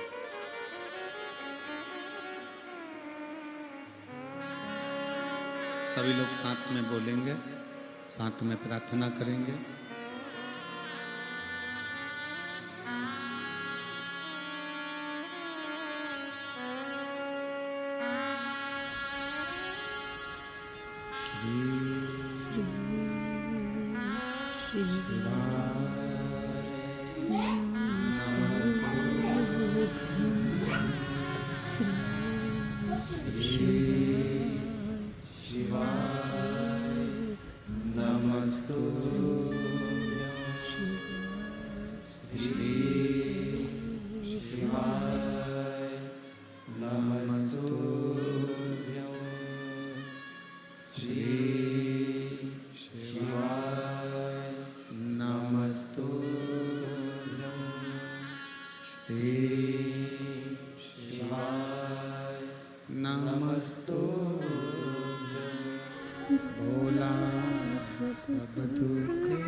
भगवान देवादिदेव महादेव, भगवान शिव, ओगड़दानी, त्रिकालदर्शी, कैलाशी, विनाशी शंकर की कथा कर रही है।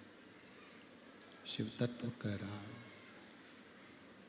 शिव महापुराण की कथा वर्णन कर रही है।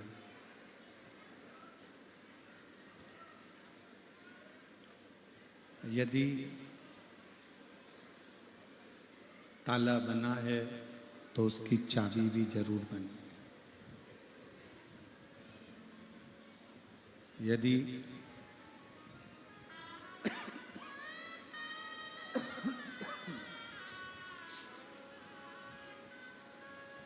ताला बना है तो उसकी चाबी भी जरूर बनी। और यदि कोई समस्या जीवन में आई है तो उसका हल भी शिव महापुराण की कथा में जरूर है।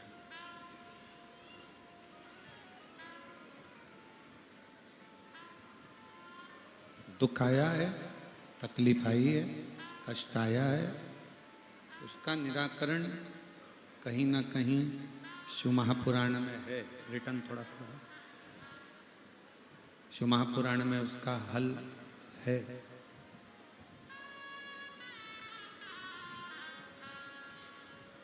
बस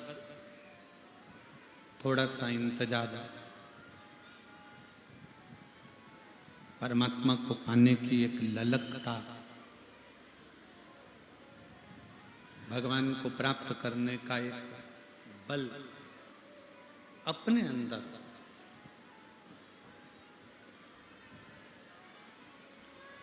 और शिव महापुराण की कथा एक बड़ी सुंदर बात कहती है, अपने हृदय में उतारिएगा कि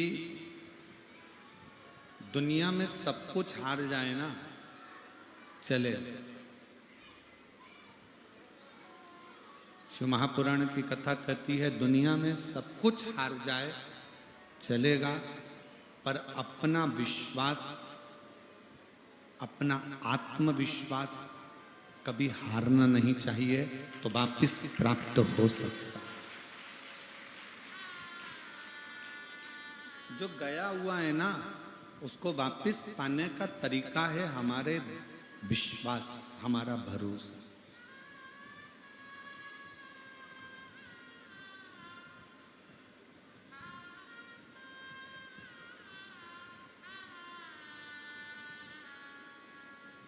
फिर निवेदन है, ताला बनाए, चाबी जरूर होगी। समस्या आई है, उसका हल जरूर। आज क्यों पूरा विश्व, पूरा देश, पूरा भारत ही नहीं, पूरा विदेश भी शिव महापुराण की कथा को सुनता है?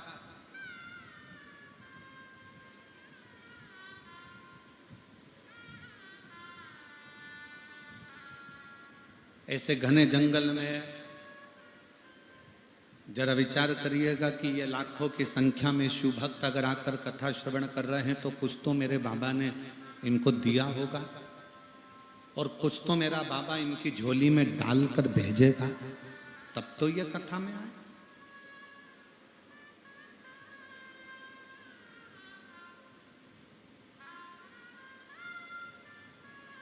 कल हमने कथा में कहा था कि किसी नदी के तट पर मंदिर है, शिवालय है, कथा चल रही है, तो उसका फल हजारों हजार गुना प्राप्त होता है। कोकपुर में अगर ये कथा चल रही है, नदी के तट पर हो रही है, तो इसका भी फल मिलेगा। और जो प्रयागराज में कथा सुनने त्रिवेणी के घाट पर आ रहे हैं, वो ये सोच कर आना कि ना जाने शंकर भगवान तुम्हें क्या क्या देकर भेजेगा, ये वही जान सकता है। ये उसके ऊपर है।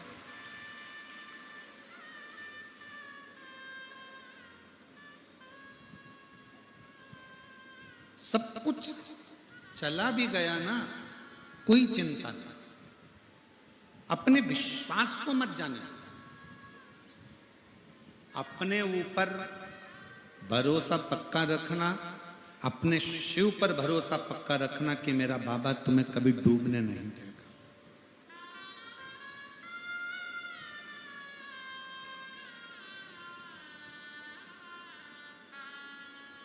मैं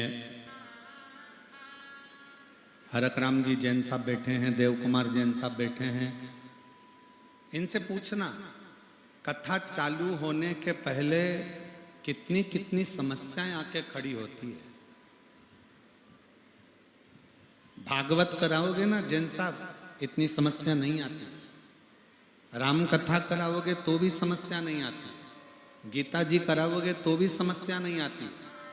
पर जैन साहब, शिव महापुराण की कथा एक ऐसी है कि जब तक चालू नहीं होती तब तक ढेर सारी तकलीफें आकर खड़ी होती है, पर जैसे ही शिव पुराण व्यासपीठ पर आकर बैठती है, उसके बाद में भोले बाबा उस समस्या को हरना प्रारंभ कर देते हैं, तकलीफों को हरना प्रारंभ कर देते हैं।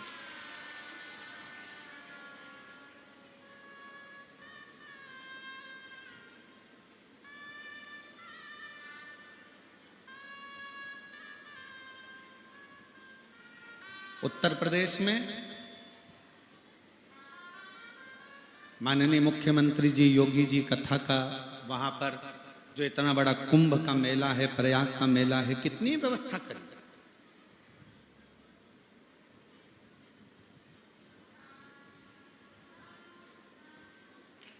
अब इतनी लाखों करोड़ों पब्लिक के लिए व्यवस्था करना कोई सहज है क्या? और कोई एक बार आकर यहां कोकपुर वाले जैन साहब से भी पूछना कि इतनी बड़ी व्यवस्था करने के लिए कितना कितना बल लगाना पड़ता है, कितनी कितनी व्यवस्थाएं करना पड़ती हैं।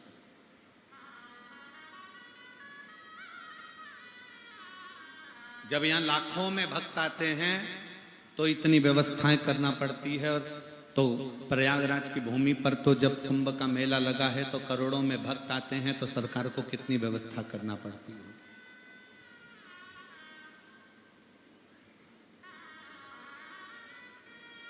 और दुनिया में सबको संतुष्ट करना भी कठिन है। यहां जितने लोग आए ना, हम सोचें कि सब संतुष्ट हो जाएं तो कठिन है।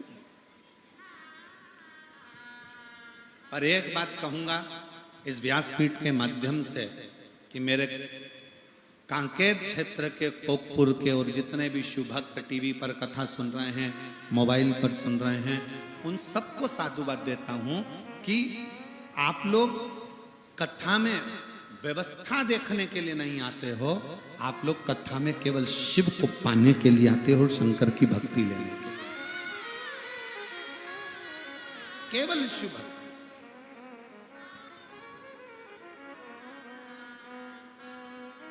सभा लगी है, 33 कोटि देवता बैठे हैं, सबने कह दिया शंकर जी की समाधि को हम नहीं तोड़ सकते,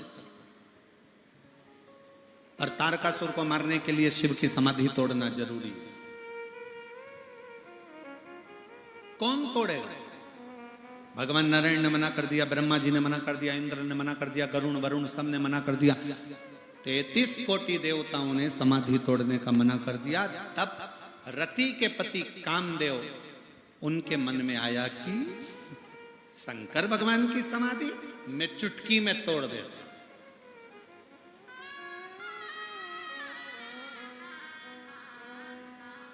चुटकी में। और ये बड़ा विचित्र है, बहुत सावधान होकर सुनिएगा, बहुत सावधान होकर। दूर के ढोल, जम के बोलो जरा, दूर के ढोल सुहावन। शंकर भगवान कौन है? कामदेव के। कामदेव के शंकर भगवान कौन लगते हैं? साधु भाई। शिव जी हैं सती के पति, कामदेव है रति के पति। रति भी दक्ष प्रजापति की बेटी और सती भी दक्ष प्रजापति की बेटी, दोनों साधु भाई हैं और दोनों एक दूसरे को जानते हैं। तो कामदेव ने शंकर को ये सोच लिया, शिव जी को, कि ये तो समाधि में यूं तोड़ दूंगा। भस्म रमाते हैं, जटा जूट बांधते हैं, सिर पे गंगा रखते हैं, चंदा रखते हैं, चंदन लेप कर रखते हैं। इनके पास है क्या? करोड़ों की दौलत नहीं, धन नहीं, वैभव नहीं, संपदा नहीं, सत्ता नहीं, कुछ भी तो शंकर के पास नहीं है। पर कामदेव को समझाए कौन कि शंकर जी के पास में ना वैभव है, ना धन है, ना दौलत है, ना संपदा है, ना सत्ता है, ना सोने का सिंहासन है, ना कुर्सी है। पर शंकर जी के पास जो जाता है वो खाली नहीं जाता है, नहीं होने के बाद भी सब दे देता है।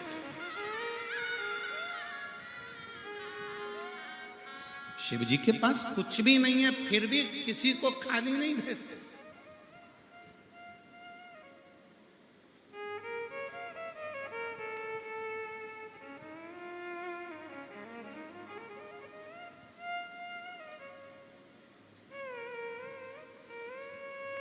कामदेव शंकर भगवान के लिए शब्दों पर शब्द कहने लगा, शब्दों पर शब्द। एक नौकरी संसार में ऐसी है जिसकी तनख्वाह नहीं देना पड़ती है, और पर नौकरी करने वाला समय पर करता है, ड्यूटी पूरी निभाता है, टाइम टू टाइम निभाता है।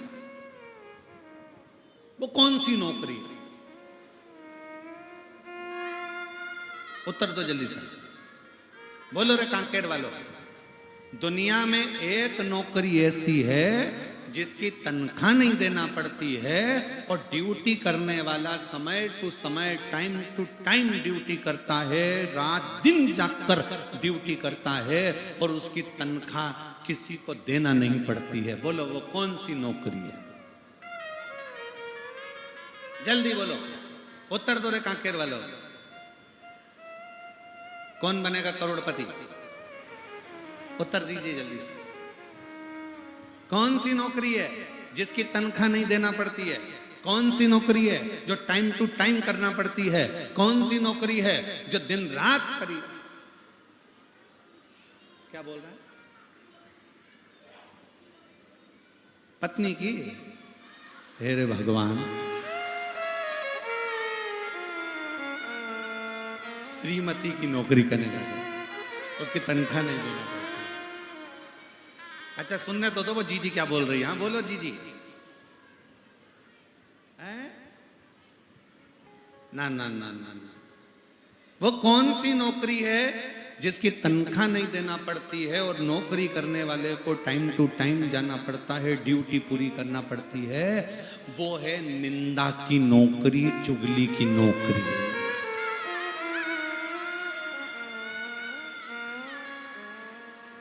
सबकी ड्यूटी खत्म हो जाती है पर चुगल चोटे की ड्यूटी खत्म नहीं होती है।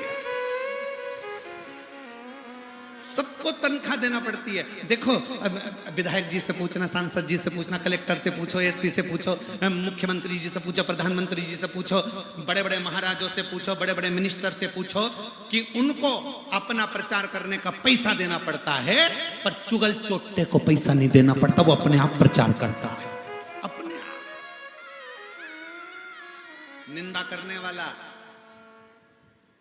करने वाला एक ऐसा ड्यूटी करता है कि बस वो दिन रात 24 घंटे एक ही काम करता है कि इसकी निंदा कैसे करना है, इसकी निंदा कैसे करना है, इसकी बुराई कैसे करना है। उसको कोई तनख्वाह नहीं देता पर वो पूरी ड्यूटी निभाता है टाइम टू टाइम। रात मिलेगा तो मोबाइल लेके बैठ जाएगा, एक दो कमेंट्स तो कर ही देगा, नशे में भी होगा बेवड़ा तो भी कमेंट्स कर ही देगा, ड्यूटी पूरी निभाता।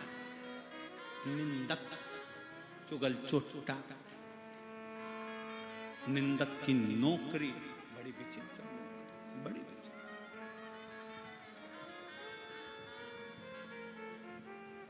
और मेरी जीजियों सावधान,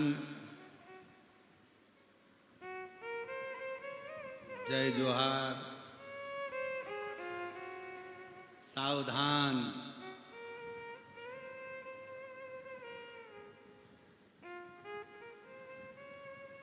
तुम जब अपने घर में अच्छे से रह रही होगी ना कोई ऐसा व्यक्ति मिलेगा परिवार में या कुटुंब में या रिश्तों में या नातों में, मोहल्ले में, जो तुमको अच्छा नहीं देख सकता। उसका काम भड़काने का है, चुगली करने का है, आग लगाने का है, अच्छा नहीं देखता है। निंदक की नौकरी एक ऐसी नौकरी है जो बिना पैसे के दी होती है, जो दिन भर बैठकर तुम्हारा केवल दुष्प्रचार करता रहता है। इसने ऐसा कर दिया, इसने वैसा कर दिया, उसने ऐसा कर दिया, उसने वैसा कर दिया। शिव महापुराण की कथा कहती है कामदेव रति के पति हैं, शंकर सती के पति हैं। कामदेव ने सोच लिया कि शंकर की समाधि तो मैं चुटकी में तोड़ सकूं, और दिया तले अंधेरा। अपने ही अपनों को पहचान नहीं पाते, अपने अपनों को नहीं पहचानते।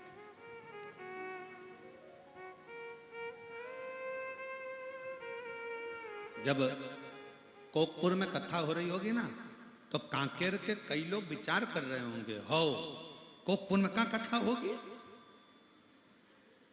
इतना छोटा सा तो गांव, कौन कराएगा, कहां होगी, कैसे होगी। और जब कथा का आज 5वां दिन हो गया तो आधे से ज्यादा लोगों की नींद भी उड़ी होगी। बताओ कोकपुर में हो गई। और अपना कांकेर तो रह ही गया, ओकपुर में हो गई चिंता। कैसे ओकपुर, अब उसको कौन बताए? हम तो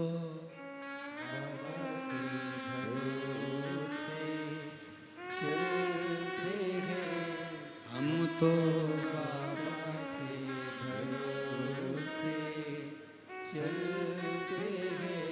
ये दुनिया वाले जलते हैं, ये दुनिया वाले जलते हैं, हम तो बाबा के भरोसे चलते हैं, हम तो बाबा के भरोसे चलते हैं।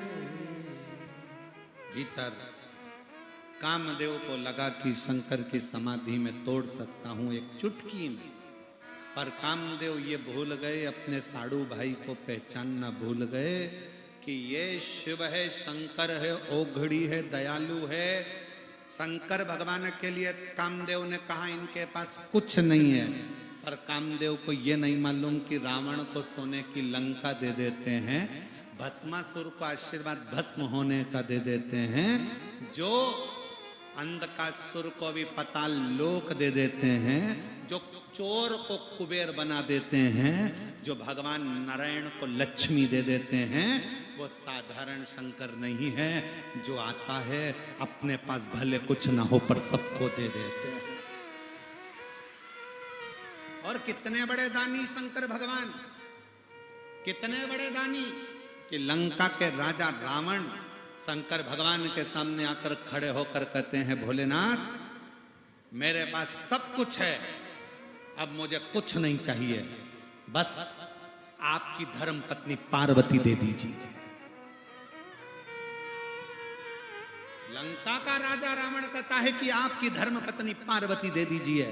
शंकर भगवान पार्वती से मुस्कुरा कर कहते हैं, पार्वती जाओ, लंका का राजा रावण तुम्हें मांग रहा है, आप मुझे रावण को दे रहे हो? पार्वती जी कहती है, आप मुझे रावण को दे रहे हो? तो क्या हुआ पार्वती, एक मां क्या बेटे के घर नहीं जा सकती है? एक मां क्या बेटे के घर नहीं जा सकती है? पार्वती जी ने कहा शंकर भगवान से, फिर मां अपना क्रोध भी दिखा सकती है अगर बेटा सही साट नहीं रहे तो? शंकर भगवान ने कहा मां तो मां होती है, क्रोध दिखाना मां के हाथ में।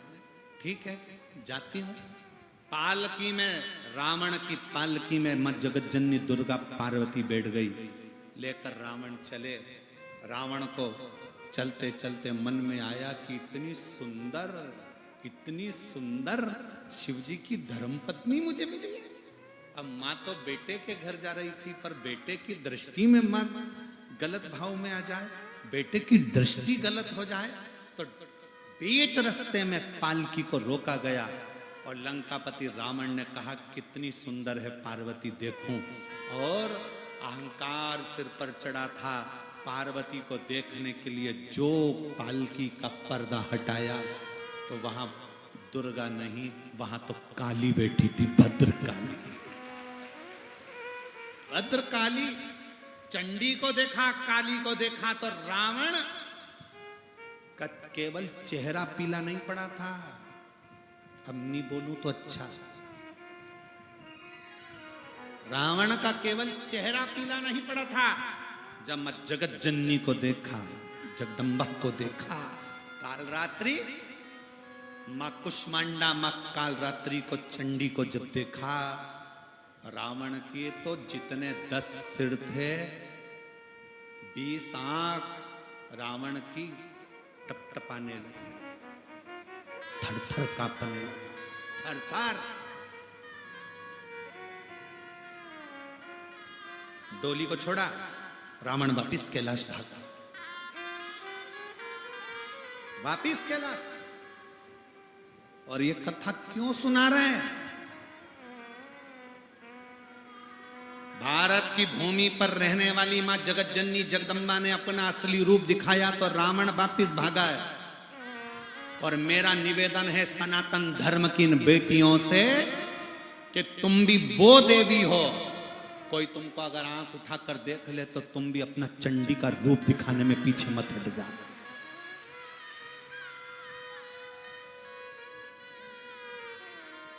तुम भी अपना चंडी का रूप दिखाने में पीछे मत हटना। तुम भारत की वो बेटी हो।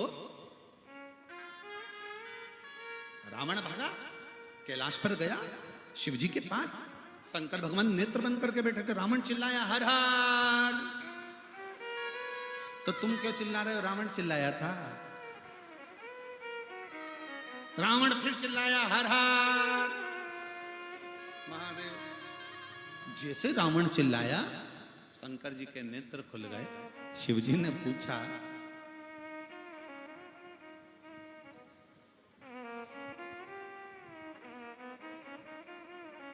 शंकर भगवान कुछ बोलते उससे पहले शंकर जी ने नेत्र खोल के वापस नेत्र बंद कर लिए।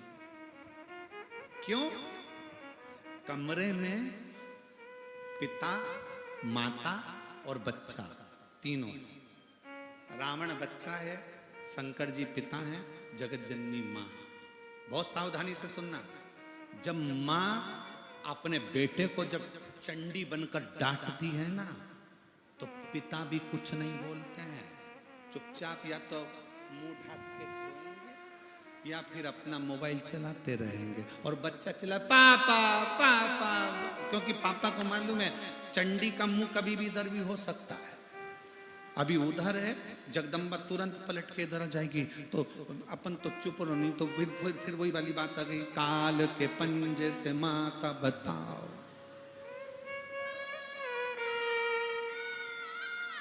अभी वो भैया कह रहे थे ना, भैया क्या बोले थे कि जिसकी तनख्वाह नहीं देना पड़ती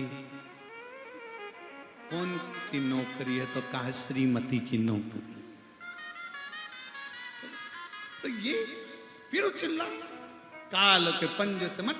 शंकर भगवान ने नेत्र बंद कर लिया, वापस खोले नेत्र बंद करे, क्योंकि शिव जी को मालूम है कि रावण अगर आया है और रावण आएगा, और जगत जननी ने उधर अपना रूप दिखा दिया है। बच्चा अगर चिल्ला रहा है तो मां कुछ हित करना चाहती है,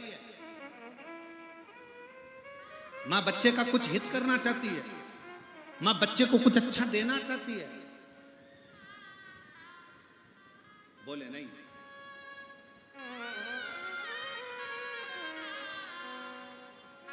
रावण फिर चिल्लाया हर हर। रावण ने फिर आवाज लगाई, और रावण ने जैसे ही आवाज लगाई, आवाज लगाते से ही रावण ने जैसे ही आवाज लगाई, चिल्लाते ही रावण ने पुनः शिव जी का फिर ध्यान, शंकर का फिर। अब क्या देखा रावण ने? पार्वती जी को रावण लेकर गया था। रावण, शंकर भगवान नेत्र खोलकर बोले, रावण क्या बात है? लंकाधिपति रावण ने कहा, प्रभु माता जी के क्रोध को थोड़ा सा शांत करवा दीजिए। शंकर भगवान बोले, उनका क्रोध शांत कराने के लिए तो जमीन पे हम लेट जाते हैं, वो जीवान निकाल लेती है, हम कुछ नहीं कर सकते। अब कौन शांत करेगा? शिवजी ने कहा, तुमने गलत दृष्टि से देखा है, तुम जाओ निवेदन करो, विनय करो। मां का हृदय बड़ा कोमल हृदय होता है। दुनिया में सबसे ज्यादा कोमल अगर कोई है तो वो जगत की मां है।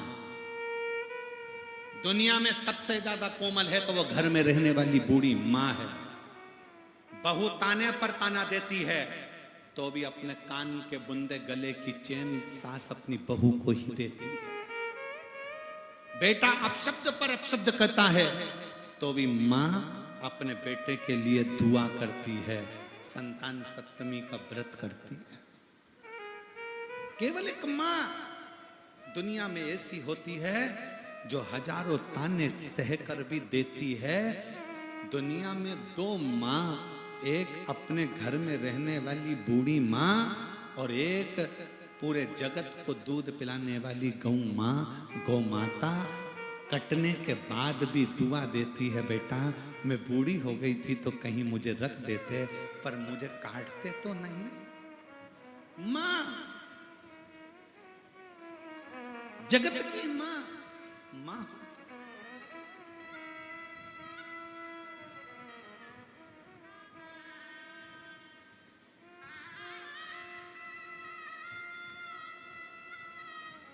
पर लोग नहीं समझ सकते, लोग नहीं समझ सकते। एक मां के हाथ में दूध की बोतल है, बच्चा तड़प रहा है, रो रहा है, भूख लग रही है, और मां के हाथ में दूध की बोतल है। दूसरे लोग देख रहे हैं कैसी कठोर मां है, अपने बच्चे को दूध नहीं दे सकती, पर मां जानती है दूध की बोतल में जो दूध भरा है ना बहुत गर्म है, मेरा बच्चे का मुंह जल जाएगा। बच्चा भी नहीं समझ पा रहा है कि मेरे माँ के हाथ में दूध रखा है तो देती क्यों नहीं है। आसपास के लोग कह रहे हैं माँ के हाथ में दूध रखा है, बच्चे को पिलाती क्यों नहीं है।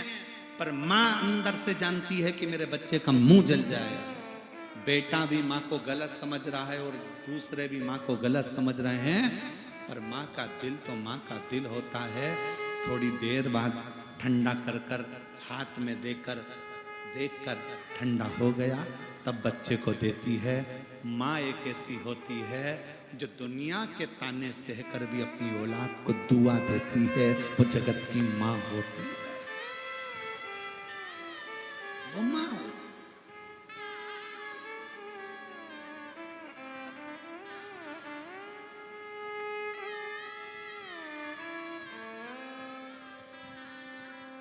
एक अवस्था बूढ़ी माँ की आती है जिस समय उसकी आंखें भी थक जाती है। दुखन लागी है माँ तेरी अखियां, नैनों से नींद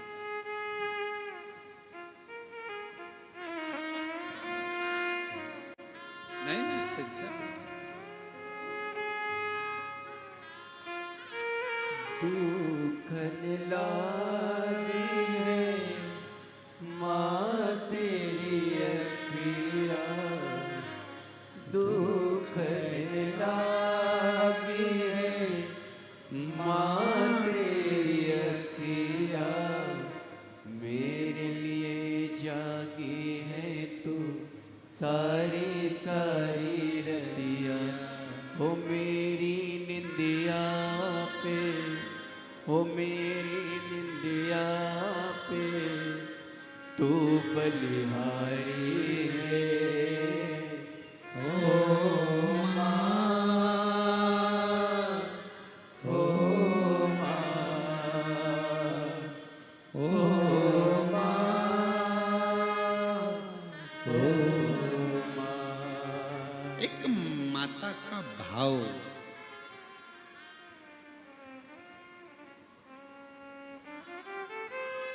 दूध की बोतल हाथ में है तो भी नहीं देती है।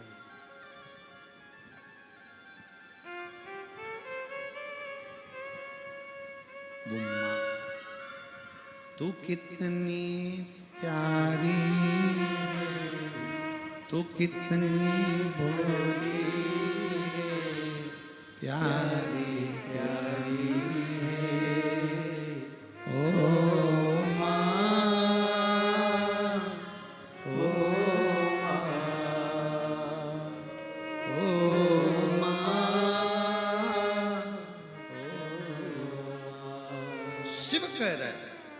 मैं नहीं बोल सकता, तुमने माँ का अपमान करा है, तुम जानो। मैं आज के बेटों से कहना चाहता हूं,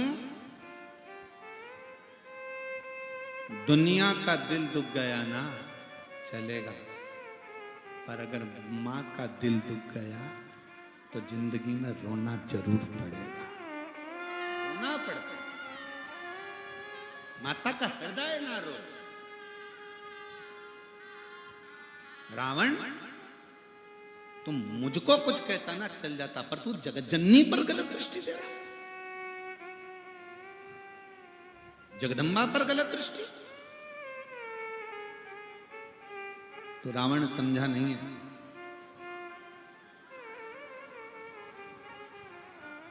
गया लंका का राजा रावण पालकी में जगत जननी चंडी बैठी हुई थी, पालकी का पर्दा नहीं हटाया। पर्दा लगा था क्योंकि रूप देखकर डर गया था। दूर खड़े होकर स्तुति रावण कर रहा है, माता को निवेदन कर, दूर खड़े।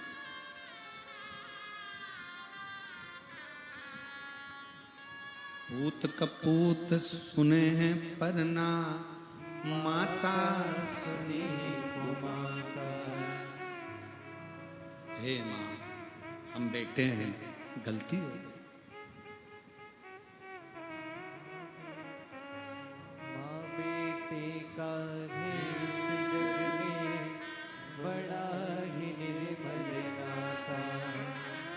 पूत कपूत सुने हैं पर ना माता सुनी को माता, सब पे करुणा दर्शाने वाली, अमृत बरसाने वाली, दुखियों के दुख देने वाली।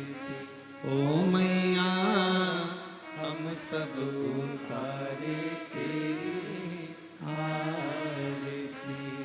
और रावण, अम्बे तू है जगदम्बे काली, जय दुर्गे गब्बर वाली, तेरे ही गुण गाए भारती।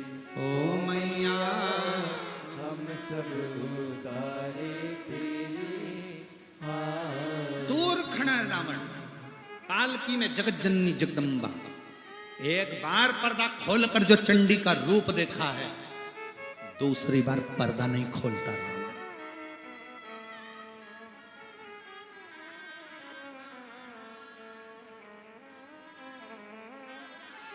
दूसरी बार पर्दा नहीं खोलता रावण।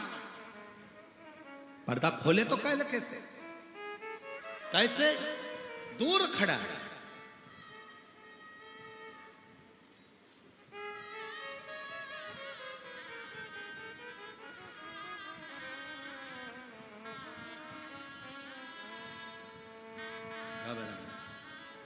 मां अंदर बैठी है, क्रोध काबू में नहीं है माता के। डोली में बैठी मां, उनका क्रोध संयमित नहीं है।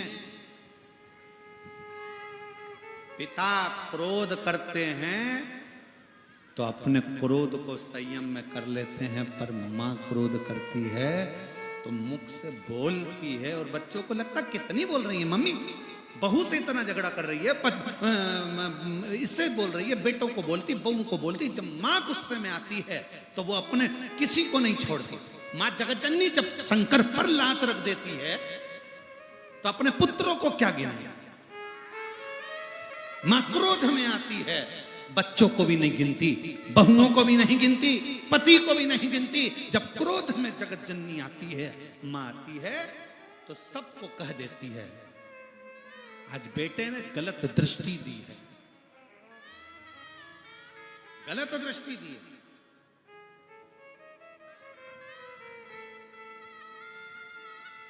और वो गलत दृष्टि ठीक नहीं है, गलत दृष्टि ठीक नहीं।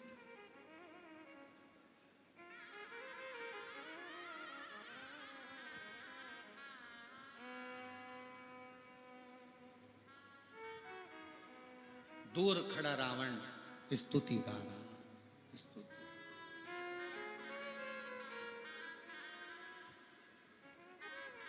केश्वरी माता की हर हर महादेव। अपने स्थान पर बैठकर भगवान शिव से अपने मन का भाव, लंकाधिपति रावण कह रहा है, मां मेरे क्रोध, आपका जो स्वरूप देखा है मां क्षमा कर दीजिए। मां फिर निर्मल भाव से रावण से कहती है, मुझे मेरे घर छोड़कर आ। रावण जगत जननी को फिर शिव जी के पास छोड़कर आते हैं। बड़े दिल से बाबा से प्रार्थना करेंगे, श्री शिवाय नमस्तु, श्री शिवाय नमस्तु, श्री शिवाय नमस्तु, श्री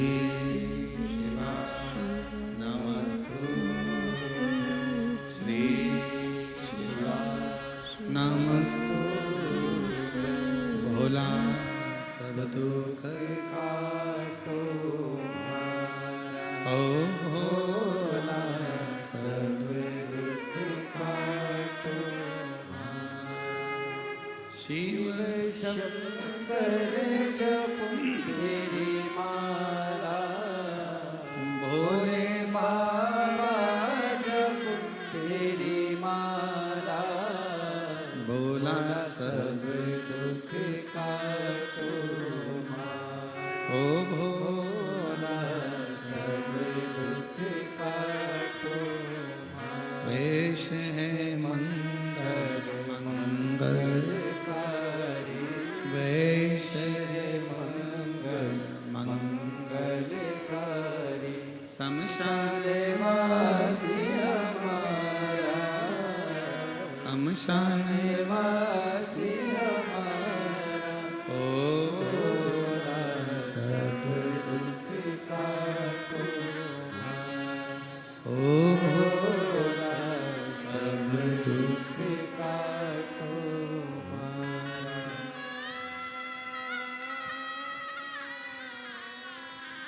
भगवान शिव ओगरदानी त्रिकालदर्शी की कथा कहती है। भगवान शिव का आनंदमय भाव लंकापति रावण ने दर्शन किया।